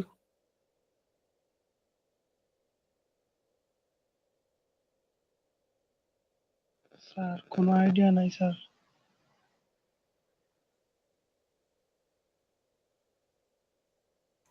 অর্থাৎ যেই টুলস গুলোর মধ্যে একটা ঘূর্ণায়মান হুইল থাকে, কোন কোন ধরনের টুলস এর মধ্যে একটা ঘূর্ণায়মান হুইল থাকে? চাকার মতো কিছু একটা ঘূর্ণায়মান কিছু একটা থাকে, কোন কোন ধরনের টুলস এর মধ্যে? প্রথমত গ্রাইন্ডিং মেশিন, তার মধ্যে একটা ঘূর্ণায়মান ডিস্ক থাকে, কোনো কিছু গ্রাইন্ড করার জন্য অথবা কাট করার জন্য কাটিং ডিস্ক থাকে, তারপরে পলিশ করার জন্য পলিশিং ডিস্ক থাকে, তারপরে হচ্ছে গিয়ে আপনার রাস্টিং এর জন্য আপনার কিছু কাপ ব্রাশ থাকে। ওকে, তো এই ধরনের টুলস গুলাকে, ইকুইপমেন্ট গুলাকে আমরা হচ্ছে কি অ্যাব্রাসিভ হুইল টুলস বলি। এই ধরনের টুলস গুলো যখন আমরা ব্যবহার করব, অবশ্যই আমাদেরকে সতর্ক হইতে হবে। আর যেটা হচ্ছে মোস্ট ইম্পর্টেন্টলি, সেটা হচ্ছে কি আমাদেরকে আমাদের যে টুলস থাকে এখানে কিন্তু দুইটা আলাদা আলাদা আলাদা জিনিস, একটা হচ্ছে গ্রাইন্ডিং মেশিন আর একটা হচ্ছে গ্রাইন্ডিং ডিস্ক, গ্রাইন্ডিং বা কাটিং ডিস্ক। ওকে, সো গ্রাইন্ডিং ডিস্কের হচ্ছে গিয়ে সাইজ অনুযায়ী, কোয়ালিটি অনুযায়ী এটার একটা ক্যাপাসিটি থাকে, গ্রাইন্ডিং ডিস্কেরও ঠিক সেম ভাবে সাইজ অনুযায়ী, কোয়ালিটি অনুযায়ী তার একটা ক্যাপাসিটি থাকে। তো আমাদেরকে অবশ্যই এই দুইটার ক্যাপাসিটিটা ম্যাচিং করাইতে হবে। যদি আমরা সঠিক ম্যাচিংটা না করাইতে পারি, সেক্ষেত্রে একটা দুর্ঘটনা হইতে পারে। কিরকম? ধরুন আপনার কাছে একটা গ্রাইন্ডিং মেশিন আছে, সেটা হচ্ছে গিয়ে আপনার 3000 আরপিএম হচ্ছে গিয়ে এটার ক্যাপাসিটি, অর্থাৎ প্রতি মিনিটে এটা 3000 বার ঘুরে। নর্মালি যেই ঘূর্ণায়মান যে জিনিসগুলো থাকে ওটার ক্যাপাসিটি কিভাবে ক্যালকুলেট করা হয়? আরপিএম দিয়ে না, আমরা চাকার চাকার ক্যাপাসিটি হিসাব করে আরপিএম দিয়ে না। সো একটা গ্রাইন্ডিং মেশিন ধরেন সেটার যেই ডিস্কটা থাকে সেই ডিস্কটা সে 3000 আরপিএম এ ঘুরাইতে পারে। এখন আমরা যখন ওটার মধ্যে একটা ডিস্ক ইউজ করব, অবশ্যই ওই ডিস্কটার ক্যাপাসিটি সেই 3000-এর বেশি হইতে হবে। কোনো কারণে যদি ওই ডিস্কটার ক্যাপাসিটি যদি 2500 হয়, তাহলে করে কি হবে, ডিস্কের ক্যাপাসিটি হচ্ছে 2500 আরপিএম, মানে এটা প্রতি মিনিটে 2500 বার ঘুরতে পারে, 2500 বার ঘুরতে পারে, কিন্তু আমার মেশিন হচ্ছে গিয়ে ওই ডিস্কটাকে কতবার করে ঘোরাবে, 3000 বার করে ঘোরাবে, অর্থাৎ 500 বার এক্সট্রা ঘোরাবে। ওই এক্সট্রা ঘোরানোর কারণে ডিস্কটা যে কোনো সময় ভেঙে যেতে পারে। আপনাকে আমার কথা বুঝতে পারতেছেন? জি জি স্যার, স্যার। বুঝতে পারছি। হ্যাঁ, সো এই জন্য অবশ্যই আমার গ্রাইন্ডিং মেশিনের ক্যাপাসিটির চাইতে আমার যেই অ্যাটাচমেন্ট আমি ইউজ করব, যে গ্রাইন্ডিং ডিস্কটা অথবা যে কাটিং ডিস্কটা আমি ইউজ করব, সেটার ক্যাপাসিটি বেশি হইতে হবে। যেমন ধরেন আমার এটার ক্যাপাসিটি যদি 3000 হয়, ওটার ক্যাপাসিটি 3500 হইতে হবে, ওটার ক্যাপাসিটি অথবা 4000 হইতে পারে। ওটার ক্যাপাসিটি যখন বেশি হবে তখন কি হবে, তখন মেশিনের কারণে ডিস্কটা কোনোভাবে ক্ষতিগ্রস্ত হবে না। এবং রানিং অবস্থায় যদি ডিস্কটা ক্ষতিগ্রস্ত হয়, সেক্ষেত্রে যে কাজ করতেছে বা যে অপারেট করতেছে সে কিন্তু আক্রান্ত হইতে পারে, অথবা তার আশেপাশে যদি কেউ থেকে থাকে তারা সেটাতে আক্রান্ত হইতে পারে।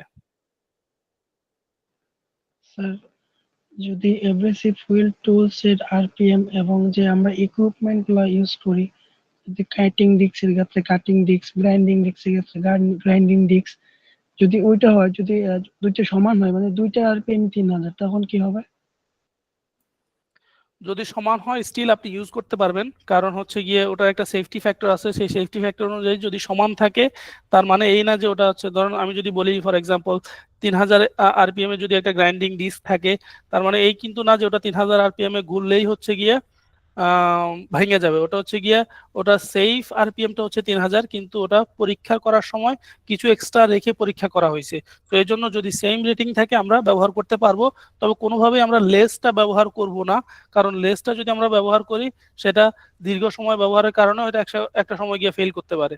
কিন্তু যদি সমান হয় কিংবা তার চাইতে বেশি হয়, সেক্ষেত্রে আমরা ব্যবহার করতে পারবো। Thank you sir.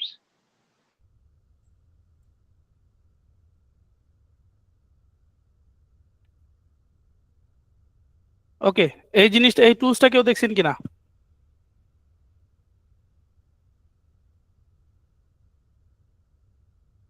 G sir. জি, এটা আমরা দেখেছি তো। এটা কি কাজে লাগে? এটা বিভিন্ন আহ, বিভিন্ন রড টড কাটার কাজে এগুলো ইউজ করা হয়। লোহার বার কাটার কাজে ইউজ করে। তারপরে অ্যাঙ্গেল বার কাটার কাজে ইউজ করে, ফ্ল্যাট বার কাটার কাজে এগুলো ইউজ করা হয়।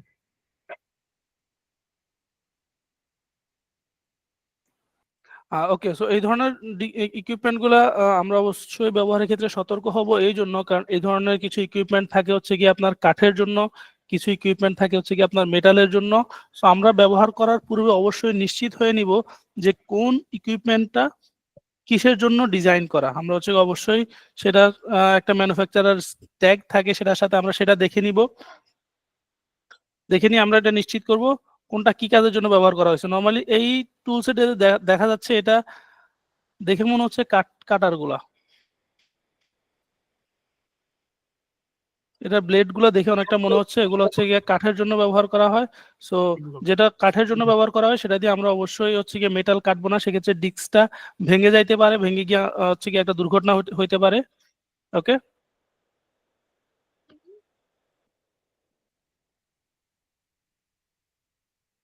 ওকে, সো এখন আরেকটা বিষয় হচ্ছে গিয়ে এই পাওয়ার টুলস এর কি কি সেফটি ফ্যাক্টর আমাদেরকে লক্ষ্য রাখতে হবে। সেটা প্রথমত হচ্ছে গিয়ে এই ধরনের টুলস যখন আমরা ব্যবহার করব, আমাদেরকে এনশিওর করতে হবে এই টুলস এর যে পাওয়ার কর্ডটা থাকবে, ওই পাওয়ার কর্ডটা অক্ষত অবস্থায় আছে, অর্থাৎ কোনো প্রকার লিকেজ বা কোনো প্রকার ড্যামেজ সেটার মধ্যে নাই।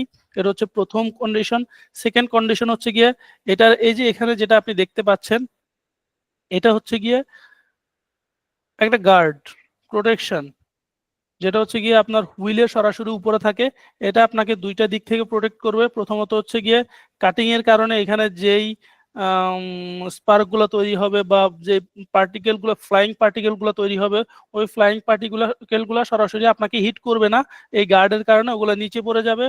দ্বিতীয়ত হচ্ছে গিয়ে কোনো কারণে যদি ডিস্কটা ক্ষতিগ্রস্ত হয়, ডিস্কটা সরাসরি আপনার দিকে এসে আপনাকে ক্ষতিগ্রস্ত করতে পারবে না। এই জিনিসটা এনশিওর করে। সো আমরা যখন এই ধরনের একটা ইকুইপমেন্ট ব্যবহার করব, অবশ্যই নিশ্চিত করব যে এই ইকুইপমেন্টটার মধ্যে যে গার্ডটা আছে ঘূর্ণায়মান অংশের উপরে, সেই গার্ডটা প্রপারলি প্লেস করা আছে। ওকে, এবং যেটা আমি প্রথমেই বললাম, এই ধরনের ইকুইপমেন্ট ইউজ করার পূর্বে আমরা অবশ্যই নিশ্চিত হয়ে নিব যে আমরা যে কাজ করতেছি ওই ইকুইপমেন্টটা ওই কাজের জন্য ডিজাইন করা। ওই ইকুইপমেন্টটা যদি আপনার কাঠ কাটার জন্য ডিজাইন করা হয়, আমরা সেটা দিয়ে কাঠ কাটবো। ওটা যদি মেটাল কাটার জন্য ডিজাইন করা হয়, আমরা সেটা দিয়ে মেটাল কাটবো। কখনো আমরা সুইচ করবো না, মেটালেরটা দিয়ে কাঠ কাটবো না, কাঠেরটা দিয়ে মেটাল কাটবো না।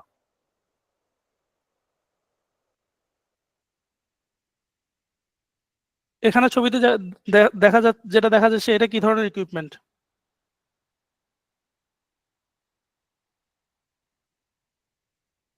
এটা কাট কাটার জন্য। এটা ছবিতেই দেখা যাচ্ছে কাঠ কাটার জন্য, না?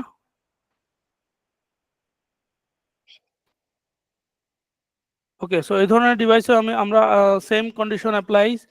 এই ধরনের ডিভাইস যখন আমরা ইউজ করব, প্রথমত আমরা এটা পাওয়ার কর্ডটা ইন্সপেকশন করব। দ্বিতীয়ত হচ্ছে গিয়ে এটার গার্ডটা প্লেসে আছে কিনা, প্রপারলি প্লেস করা আছে কিনা সেটা এনশিওর করব। এটার ডিস্কের কন্ডিশনটা ভালো আছে কিনা সেটা আমরা এনশিওর করব। এবং এটা কি ধরনের ডিভাইস আমরা সেটা আগে এনশিওর করব ব্যবহার করার পূর্বে। যদি এটা কাট কাটার হয়, যেটা এটা যে কাজের জন্য ডিজাইন করা, আমরা ওই কাজের জন্য এটাকে ব্যবহার করব।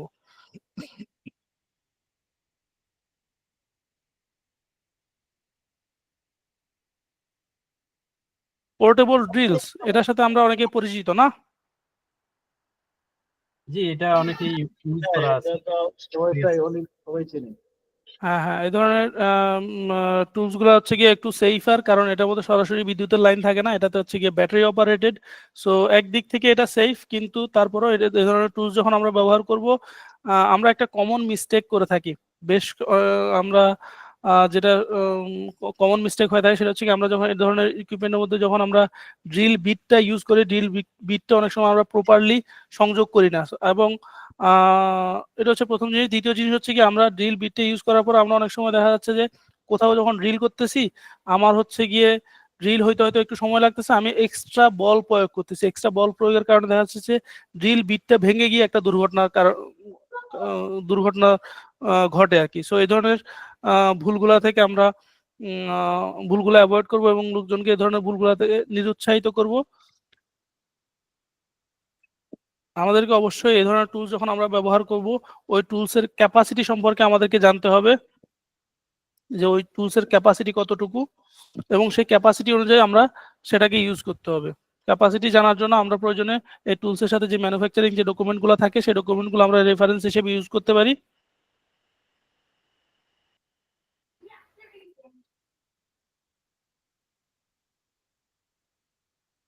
ওকে, এই টুলসটার সাথে আমরা পরিচিত কিনা? পরিচিত, এটা নিউমেটিক ড্রিল, যেটা এয়ার প্রেসারে কাজ করে। ওকে, এটা ড্রিল না, এটা একটা ইম্প্যাক্টর। এটা হচ্ছে কি আপনার, এটার মধ্যে আপনি সকেট ব্যবহার করে আপনি নাট বোল্ট খোলা লাগানোর কাজে ব্যবহার করা যাবে। এটা মানে পিকচারে বোঝা যাচ্ছে না তো, এই জন্য আর কি। আচ্ছা আচ্ছা আচ্ছা, হ্যাঁ হ্যাঁ, বুঝতে পারছি। সো এটা হচ্ছে একটা ইম্প্যাক্টর টুলস, যেটা আপনি সঠিক বলছেন যে নিউমেটিক টুলস। এটা হচ্ছে গিয়ে এটা অপারেট করার জন্য আপনার একটা কম্প্রেসর নিয়ার বাই থাকতে হবে। এই ধরনের টুলস গুলো ব্যবহার করার সময় আমাদেরকে অবশ্যই একটু এক্সট্রা সতর্ক থাকতে হবে, কারণ এই ধরনের টুল। আসলাম সরকার কিছু বলছিলেন? জি না, আমি ওটাই বলতেছিলাম যে এটা ওই যে সামনে যে আমরা যে আগেরটা ড্রিল বিট যেখানে আটকানো হয়, এখানে ড্রিল বিটের আটকানোর মতো একটা পয়েন্ট, তো এই জন্য আমি বলছিলাম যে এটা হচ্ছে ড্রিল। বুঝতে পারছি বুঝতে পারছি। ছবিটা হচ্ছে কি, আপনি যখন ম্যাটেরিয়ালটা পাবেন একটু ডিপলি দেখলে আপনি বুঝতে পারবেন। এখন হয়তো স্ক্রিনে জি। তো একটু ছোট দেখাচ্ছে। সো এটা, হ্যাঁ, এটা হচ্ছে একটা ইম্প্যাক্টর টুলস, এবং এটা একটা নিউমেটিক টুলস। এটা হচ্ছে কি আপনার যেটা বলছিলাম যে এটা অপারেট করার জন্য আপনার পাশে আপনার কাছে একটা কম্প্রেসর থাকতে হবে, যেটা থেকে এয়ার সাপ্লাই হয়ে এটা হচ্ছে গিয়ে বাতাসের প্রেসারে এটা হচ্ছে অপারেট হবে। সো এই ধরনের টুলসে নরমালি যেটা হচ্ছে গিয়ে একটা মোস্ট কমন হ্যাজার্ড, সেটা হচ্ছে গিয়ে এটার যে বাতাসের লাইনটা থাকে, অনেক সময় দেখা যাচ্ছে রানিং অবস্থায় বাতাসের লাইনটা ছুটে গিয়ে কাউকে হিট করতেছে এবং একটা ইনজুরি বা একটা অ্যাক্সিডেন্ট ঘটতেছে। সো এই ধরনের টুলস যখন আমরা ব্যবহার করব, কানেকশনগুলো আমাদেরকে এনশিওর করতে হবে যে আমরা প্রপারলি কানেক্ট করতেছি, এবং অবশ্যই ডেজিগনেটেড কানেক্টর দিয়ে, অর্থাৎ আমরা নর্মাল ক্লাম্পগুলো এই ধরনের স্পেসিফিক জবের জন্য আমরা ইউজ করব না। আসলাম সরকার হ্যান্ড রেজ করছিলেন।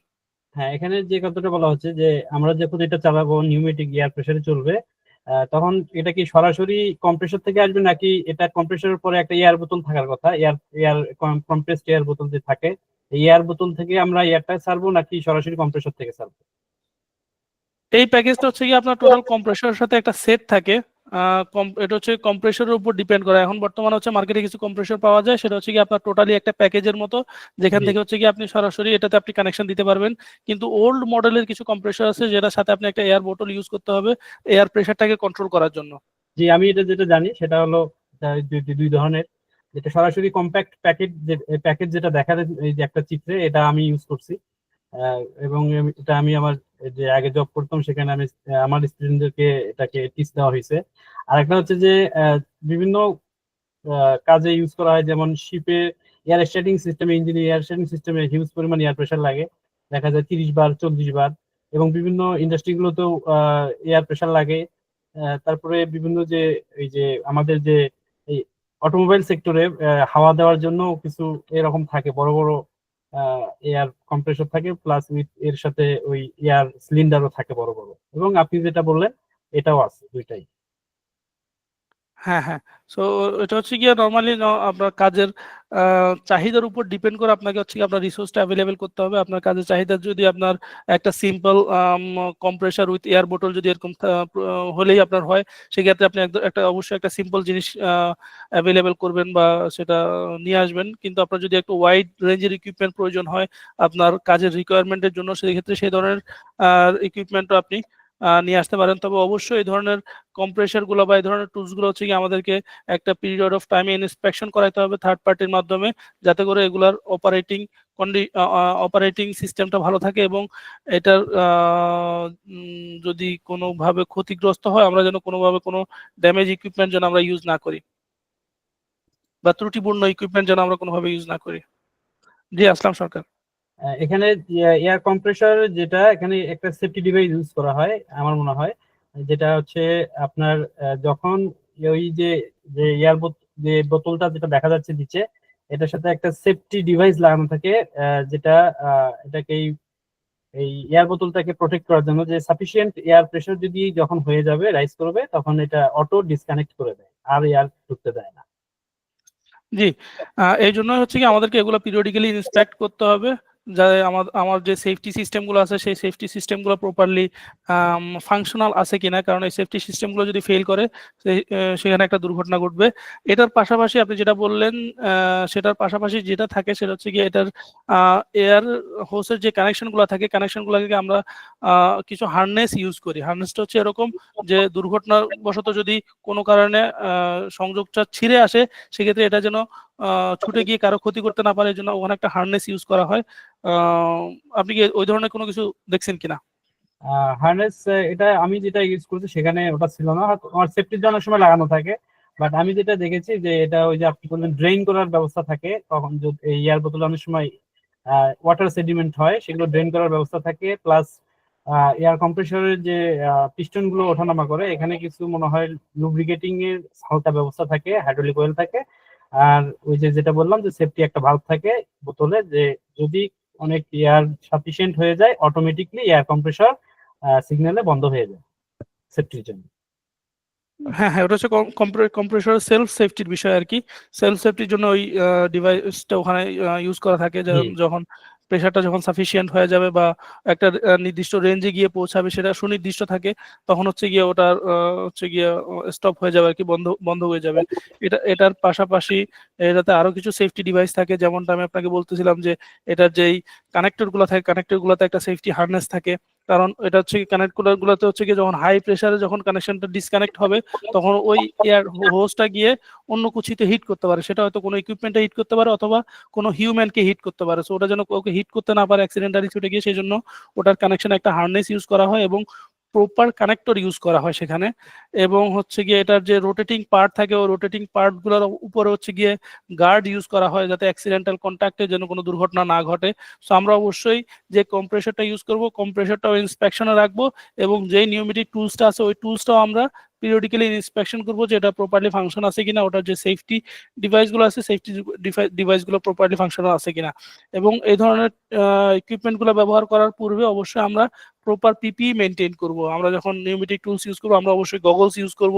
আমরা যখন ড্রিল বা আদার্স গ্রাইন্ডিং মেশিন ইউজ করবো বা এই ধরনের পাওয়ার টুলসগুলো ইউজ করবো আমরা অবশ্যই গগলস ইউজ করবো, কারণ এই ধরনের ইকুইপমেন্টগুলো দিয়ে আমরা যখন কাজ করি তখন ফ্লাইং পার্টিকেল এসে হিট করার চান্স অনেক বেশি থাকে। সো আমরা অবশ্যই চশমা ব্যবহার করব এবং আমাদের আশেপাশে যারা কাজ করবে তাদেরকে চশমা ব্যবহারে উৎসাহিত করব।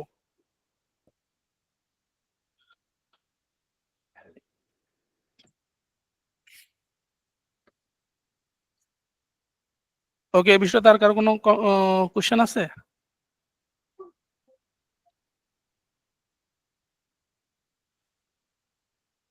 ওকে, ঠিক আছে, ক্যারি অন করুন। আমাদের আমাদের এই পার্টটাতে আছে হচ্ছে গিয়ে একটা জ্যাক। এই জ্যাকটা কি ব্যবহার সম্পর্কে আমরা জানি নাকি? জি, এটা জানি। জি স্যার। জি, একজন বলেন যে এটা কি কাজে ব্যবহার করা হয়? এটা হচ্ছে কোনো কিছু লিফট করার, ভারী কোনো জিনিসকে যেটা ম্যানুয়ালি হাতে মানুষ দ্বারা সম্ভব নয়, বিভিন্ন গাড়ি বা অন্য কোনো হেভি ইকুইপমেন্ট সেটাকে লিফট করার জন্য এটা সহজেই একজন মানুষই অনেক ভারী জিনিসকে উপরে লিফট করতে পারে। জি, মাইনুল ইসলাম কিছু বলতেছিলেন। জি স্যার, ওই যে এগুলোই বলতাম, উনি তো বলে ফেলছে আর কি। এটাই আচ্ছা। মানে এটা কোনো কিছু ওই লিফট করানোর জন্য এই জিনিসটা ব্যবহার করা হয় খুব সহজে, যে একজন মানুষই এই জিনিসটা ব্যবহার করতে পারে, হেল্পের দরকার পড়ে না। আচ্ছা, এটা একটা সহজ সংজ্ঞা। আমরা যদি একটু সহজভাবে বলতে চাই তাহলে এরকম যে কম পরিমাণ বল প্রয়োগ করে বেশি পরিমাণ ওজন উত্তোলন। অনেকটা একজন মানুষ, আমি চাইলে কিন্তু একটা গাড়ির এক পাশ যখন টায়ার চেঞ্জ করে নর্মালি সচরাচর বেশিরভাগ ওই ধরনের জায়গায় ইউজ করা হয়। এটার পাশাপাশি বিভিন্ন ইন্ডাস্ট্রিতে এটার কিছু স্পেসিফিক ব্যবহার থাকে। এটার অপারেশনটা যেটা আসলাম সরকার বললেন যে আপনি একজন মানুষ এটাকে অপারেট করতে পারে। আপনি এটাকে প্রপারলি সেট করার পরে একজন মানুষ এটাকে আস্তে আস্তে যখন অপারেট করবেন আপনি অনেক হেভি জিনিসপত্র এটা দিয়ে আপনি লিফট করতে পারবেন। সো এটা ব্যবহারের কিছু সেফটি গাইডলাইন্স থাকে, আমরা হচ্ছে গিয়ে ওই জিনিসগুলো অবশ্যই ফলো করব। আসলাম সরকার কিছু বলছিলেন। না, আমি ওটা এই কিছুক্ষণ আগে যেটা বললাম আর কি, যে আমরা রাস্তাঘাটে দেখি যে একটা ভারী চাকা যখন গাড়ি চেঞ্জ করতে যায় তখন দেখা যায় যে একজন মানুষই একটা বড় একটা গাড়ির এক পাশ এই হাইড্রোলিক জ্যাক দিয়ে উঁচু করে তারা ইজিলি অ্যাক্সেস করতেছে। এবং বিশেষ করে আমরা যারা মেরিন সাইডে আছি, মেরিনের দেখা যায় যে ইঞ্জিন রুমে এটা তো সম্পূর্ণ ইঞ্জিনটাই তো একটা মেটালের, হেভি মেটাল। সেক্ষেত্রে সেটা তো কোনো মানুষের দ্বারা এটা তোলা সম্ভব না। না না না, ওই ইঞ্জিনগুলো অ্যালাইন করার সময় হাইড্রোলিক জ্যাক ব্যবহার করা হয়। সেক্ষেত্রে এটা খুবই ইম্পর্টেন্ট একটা ডিভাইস। ওকে, সো এই ধরনের ডিভাইসগুলো যখন আমরা ব্যবহার করব তখন আমাদেরকে কিছু সেফটি ফ্যাক্টর মাথায় রাখতে হবে। প্রথমত হচ্ছে গিয়ে আমরা যেই জায়গাটাতে এটা প্লেস করতেছি ওটার যে লেভেল সারফেসটা আছে লেভেল সারফেসটা স্টেবল কিনা। এটা হচ্ছে গিয়ে আমি যেই হেভি লোডটাকে লিফট করতেছি এটা কিন্তু ওই লোডটা নিচের দিকে দিবে, সো নিচের দিকে যে সারফেসটা আছে ওই লোডটা নিতে পারবে কিনা সেটা আমাদেরকে এনশিওর করতে হবে। এটার সেন্টারটা আমাদেরকে নিশ্চিত করতে হবে যে আমি প্রপারলি সেন্টার করতেছি কিনা। আমি যদি এটা প্লেস করার সময় যদি আমরা একটা এই যে সেটাকে প্লেস করে সেক্ষেত্রে এটা হয়তো ইকুইপমেন্টটার ক্ষতি করতে পারে, অথবা এটা নিজে যখন ভারী লোড হবে তখন ফসকে যাইতে পারে। তো আমাকে এটা এমন ভাবে সেন্টার্ড করতে হবে যেন এটা লোড নেয়ার পরে ওই জায়গাটাই ফার্ম হয়ে থাকে, ওটা যেন ওখান থেকে মুভ না করে কোনোভাবেই। তারপর হচ্ছে গিয়ে ওটার উপর যেই ফোর্সটা আসবে ওই বা যে ওজনটা আসবে ওজনটা যেন ওটা ইভেনলি ডিস্ট্রিবিউট করতে পারে। এবং এটা হচ্ছে গিয়ে মেনটেন করা লাগে, এটাকে হচ্ছে আপনার টাইম টু টাইম লুব্রিকেট করা লাগে। সো আপনাদেরকে এই জিনিসটা ওরকম প্রপারলি মেনটেন করতে হবে যেন এটা সবসময় ইউজেবল অবস্থায় থাকে। আরেকটা জিনিস আমরা যেটা লক্ষ্য রাখবো সেটা হচ্ছে গিয়ে আমরা এটার ম্যানুফ্যাকচার কর্তৃক যে ক্যাপাসিটিটা থাকে সেই ক্যাপাসিটিটা হচ্ছে গিয়ে অবশ্যই এটার গায়ের মধ্যে হচ্ছে মার্ক করা থাকে, ওই ক্যাপাসিটিটা যেন কোনোভাবেই এক্সিট না করে। অর্থাৎ ছবিতে আপনি যেখানে দেখা যাচ্ছে যে 12 টনের একটা জ্যাক এখানে দেখাচ্ছে, সো 12 টনের একটা জ্যাকের মধ্যে আমরা কখনোই 13 টন বা 14 টন বা 15 টন লোড দিব না। এতে করে যখন লোডেড অবস্থায় থাকবে এটা যদি ফেইল করে আপনার ইকুইপমেন্টটা ক্ষতিগ্রস্ত হইতে পারে এবং সেখানে একটা দুর্ঘটনা ঘটতে পারে। কারণ দেখেন আপনি জ্যাকটা দিয়ে কোনো কারণে যদি আপনি এটার নিচে ভিতরের দিকে হাত রেজ করে কিছু একটা করার চেষ্টা করেন, হঠাৎ করে যদি লোডটা আপনার হাতের উপর পড়ে এটা একটা বড় ধরনের দুর্ঘটনা হয়ে গেল। সো এই ধরনের ক্ষেত্রে আমরা কখনোই শুধুমাত্র জ্যাক না, আপনারা এর আগে লিফটিং রিগিং এ ট্রেনিং করছেন। আমরা এই ধরনের লিফটিং কোনো গিয়ারই হচ্ছে কি আমরা এটার যে রেটেড ক্যাপাসিটি থাকে, এটার যে SWL থাকে অর্থাৎ সেফ ওয়ার্কিং লোড অথবা WLL যেটাকে বলে ওয়ার্কিং লোড লিমিট যেটাকে বলে, ওটা কখনোই ক্রস করব না। ওকে ওকে, সো এই ট্রেনিংটা থেকে আমরা আজকে কি কি শিখলাম? আমরা হচ্ছে গিয়ে শিখলাম যে প্রথমত আমরা যে টুলসগুলো পাওয়ার টুলসগুলো ব্যবহার করবো ওগুলো হচ্ছে ইন্সপেক্ট করতে হবে প্রতিবার ব্যবহারের পূর্বে, এবং এই ধরনের কাজ করার আগে আমাদেরকে অবশ্যই আমাদের যে রিকোয়ার্ড পার্সোনাল প্রোটেক্টিভ গিয়ারগুলো আছে আমাদেরকে সেগুলো ইউজ করতে হবে, প্রপারলি ইউজ করতে হবে। এরপর হচ্ছে গিয়ে আমরা আমাদের ইকুইপমেন্টের যে গার্ডিং থাকে, আমরা হচ্ছে গিয়ে গ্রাইন্ডিং মেশিনের ডিস্ক গার্ডের কথা বলেছি, আমরা হচ্ছে বিভিন্ন যে সগুলো নিয়ে আমরা আলোচনা করছি, ওই সগুলার যেই গার্ডগুলো আছে গার্ডগুলো নিয়ে আমরা আলোচনা করছি। তো এই গার্ডগুলো যেন সবসময় প্রপারলি ইন প্লেসে থাকে। আমাদের নর্মালি হিউম্যানের নর্মাল একটা থিঙ্কিং থাকে যে এই গার্ডগুলো রিমুভ করে কাজ করার। আপনারা যারা বিভিন্ন সাইটে কাজ করছেন অথবা ভিজিট করছেন আপনারা হয়তো দেখে রাখতে পারেন যে ইভেন বাংলাদেশে আপনি যদি রাস্তার পাশ দিয়ে যান, যদি আপনি যতগুলো ওয়ার্কশপ দেখবেন তার মধ্যে মোর দেন 90% ওয়ার্কশপের যে গ্রাইন্ডিং মেশিনগুলো আছে ওটা ডিস্কের উপরে কোনো গার্ড নাই। সো এই জিনিসটা খুবই অনিরাপদ, কারণ রানিং অবস্থায় যদি ওই ডিস্কটা ভেঙে যায় সেক্ষেত্রে সেটা আপনার দিকেই আপনাকে হিট করতে পারে, অথবা আপনার সামনে বা আপনার আশেপাশে যদি কেউ থাকে তাকে হিট করতে পারে। এটার পাশাপাশি এটা থেকে যে স্পার্কটা জেনারেটেড হচ্ছে, যেই ফ্লাইং পার্টিকেলগুলো জেনারেট হচ্ছে সেটা আপনাকে হিট করতেছে। সো এটা হচ্ছে গিয়ে খুবই অনিরাপদ একটা জিনিস। আমরা এনশিওর করবো যে আমরা যেই পাওয়ার টুলসগুলো ইউজ করি না কেন তার গার্ডগুলো যেন প্রপারলি ইন প্লেসে থাকে। আমরা টুলসগুলো যখন স্টোর করব আমরা যেন প্রপারলি টুলসগুলোকে স্টোর করি, আমরা যেন এখানে যেখানে সেখানে টুলসগুলোকে ফেলে না রাখি, কারণ ওগুলো যদি প্রপারলি মেনটেন করে না রাখা হয়, প্রপারলি মেনটেনেন্স ফলো করে যদি আমরা এটা স্টোর না করি সেক্ষেত্রে এটা পরবর্তীতে একটা হ্যাজার্ড ক্রিয়েট করতে পারে আমার জন্য। তারপর হচ্ছে কি আমরা এটার সেফ হ্যান্ডলিং টেকনিক্স গুলো সম্পর্কে জানছি, যে কোন ধরনের টুলস আমি কিভাবে ইউজ করব। আমরা অবশ্যই হচ্ছে কি যেটা প্রথমে আলোচনা করছি যে কর্ড ধরে, অর্থাৎ যে বৈদ্যুতিক তারটা থাকে ওই তারটা ধরে আমরা কখনো এটাকে দোলাবো না, বা এটাকে তোলা বা নামানোর চেষ্টা করব না, বা এটাকে ক্যারি করব না। আমরা অনেক সময় তারটা টেনে নিয়ে ওটাকে হচ্ছে কি পাওয়ার লাইন থেকে ডিসকানেক্ট করার চেষ্টা করি। এই ধরনের কোনো প্র্যাকটিস আমরা করব না। এরপরে আমরা আপনার যেটাকে বললাম যে আমরা অনেক সময় দেখা যাচ্ছে রেঞ্চ অথবা স্প্যানারকে হচ্ছে হাতুড়ি হিসেবে ব্যবহার করার চেষ্টা করি। আমরা হচ্ছে কি ছুরি যখন ব্যবহার করি আমরা ওটা ছুরিকে স্ক্রুড্রাইভার হিসেবে ব্যবহার করার চেষ্টা করি।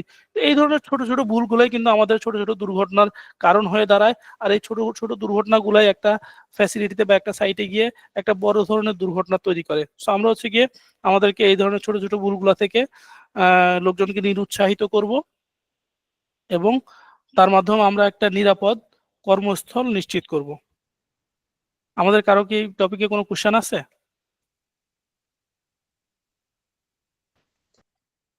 না স্যার।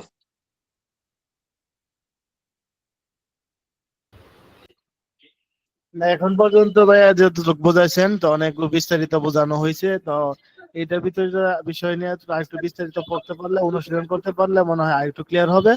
তো আপাতত আজকে মতো আমার কোনো প্রশ্ন নাই, যদি অন্য কেউ তাকে বলতে পারে।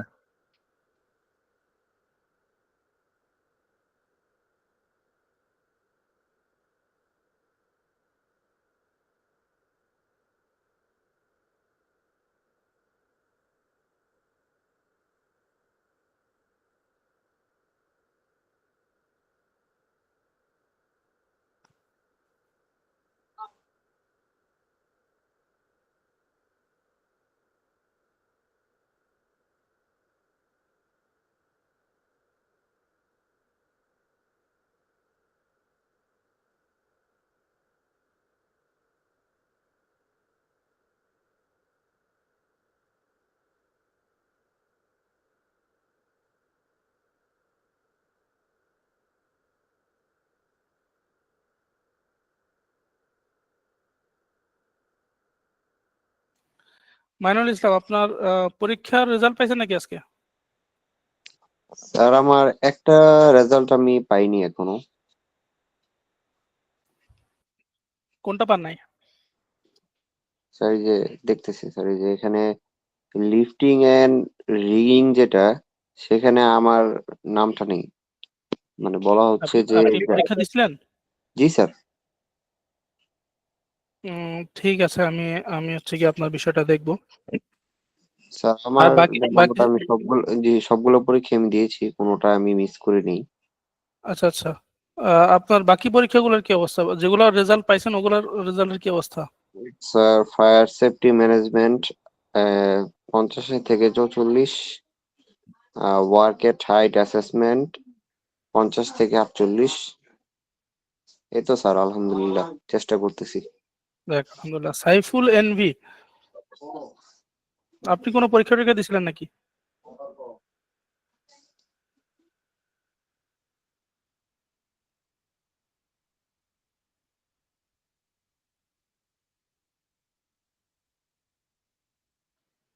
স্যার আমাদের এই পরীক্ষার রেজাল্ট গুলো তো স্যার আর সার্টিফিকেটে শো করবে না, শুধু সার্টিফিকেটে থাকবে কম্পিটেন্ট, এটুকুই তো, ঠিক না স্যার? হ্যাঁ, আপনাদের সার্টিফিকেটে হচ্ছে গিয়ে শুধু কোর্স কমপ্লিট দেখাবে, আর হচ্ছে গিয়ে কোনো রেজাল্ট আপনাদের ওখানে শো করবে না। স্যার এই আমরা যদি এই পরীক্ষায় কোনোভাবে অকৃতকার্য হই বা আমাদের যে পাস মার্ক আছে তার থেকে কম মার্ক আসে, তাহলে স্যার আমাদের কি হবে? কম মার্ক আসলে তো জিনিসটা হচ্ছে গিয়ে তাহলে আপনি আর কি শিখলেন? তারপরেও যদি কম মার্ক আসে, আপনি পরবর্তীবার হয়তো আপনাদেরকে আমরা আরেকবার পরীক্ষা দেওয়ার সুযোগ দিব।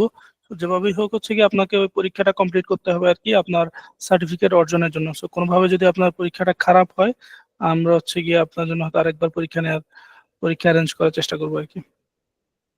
স্যার আমরা হার্ড কপিটা কতদিন নাগাদ পেতে পারি? হার্ড কপি বলতে আপনাদের সার্টিফিকেটের হার্ড কপি?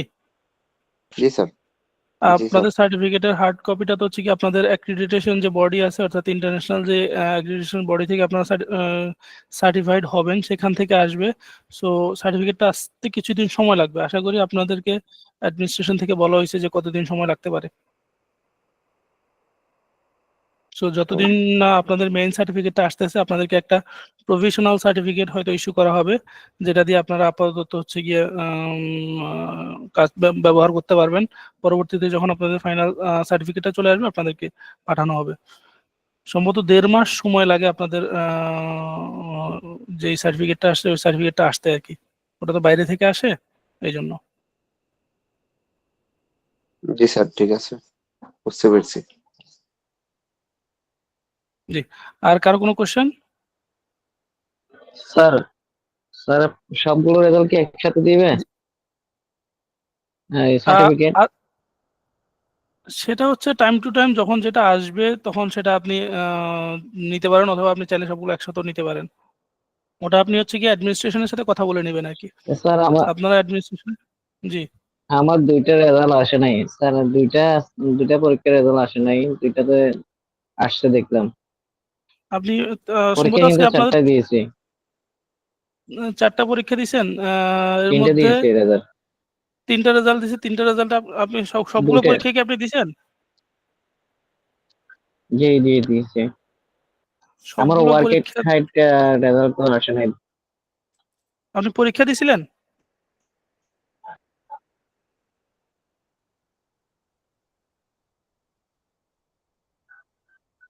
সাইফুল, আপনি কি আমার কথা শুনতে পাচ্ছেন?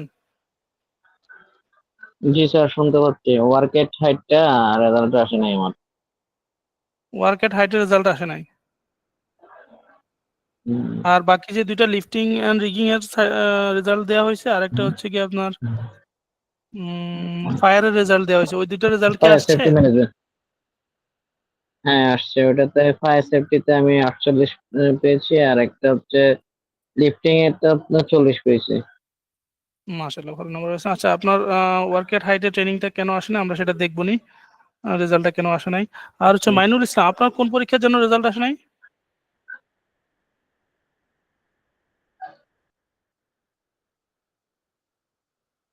মাইনুল ইসলাম কি শুনতে পাচ্ছেন?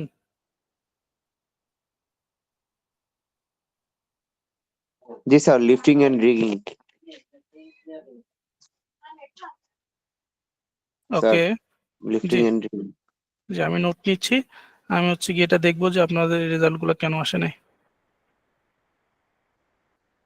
জি স্যার, আমার জানা মতো আমি এক্সাম দিয়েছি, কারণ রুটিন অনুযায়ী তো আমাদের এক্সাম গুলো হয়েছে। হ্যাঁ হ্যাঁ হ্যাঁ হ্যাঁ, সো আপনারা তারপরেও একটা কাজ করবেন, আপনাদের গুগলে গিয়ে আমি সঠিক শিওর না আপনারা গুগলে গিয়ে এখন সেটা অ্যাক্সেস করতে পারবেন কিনা।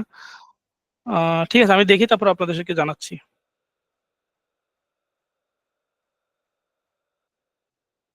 ওকে, আমি আগামীকালকে আপনাদেরকে জানাই দিব আর কি। জি স্যার, আমাদের তো স্যার 18 তারিখে ফায়ার সেফটির এক্সামটা হইলো।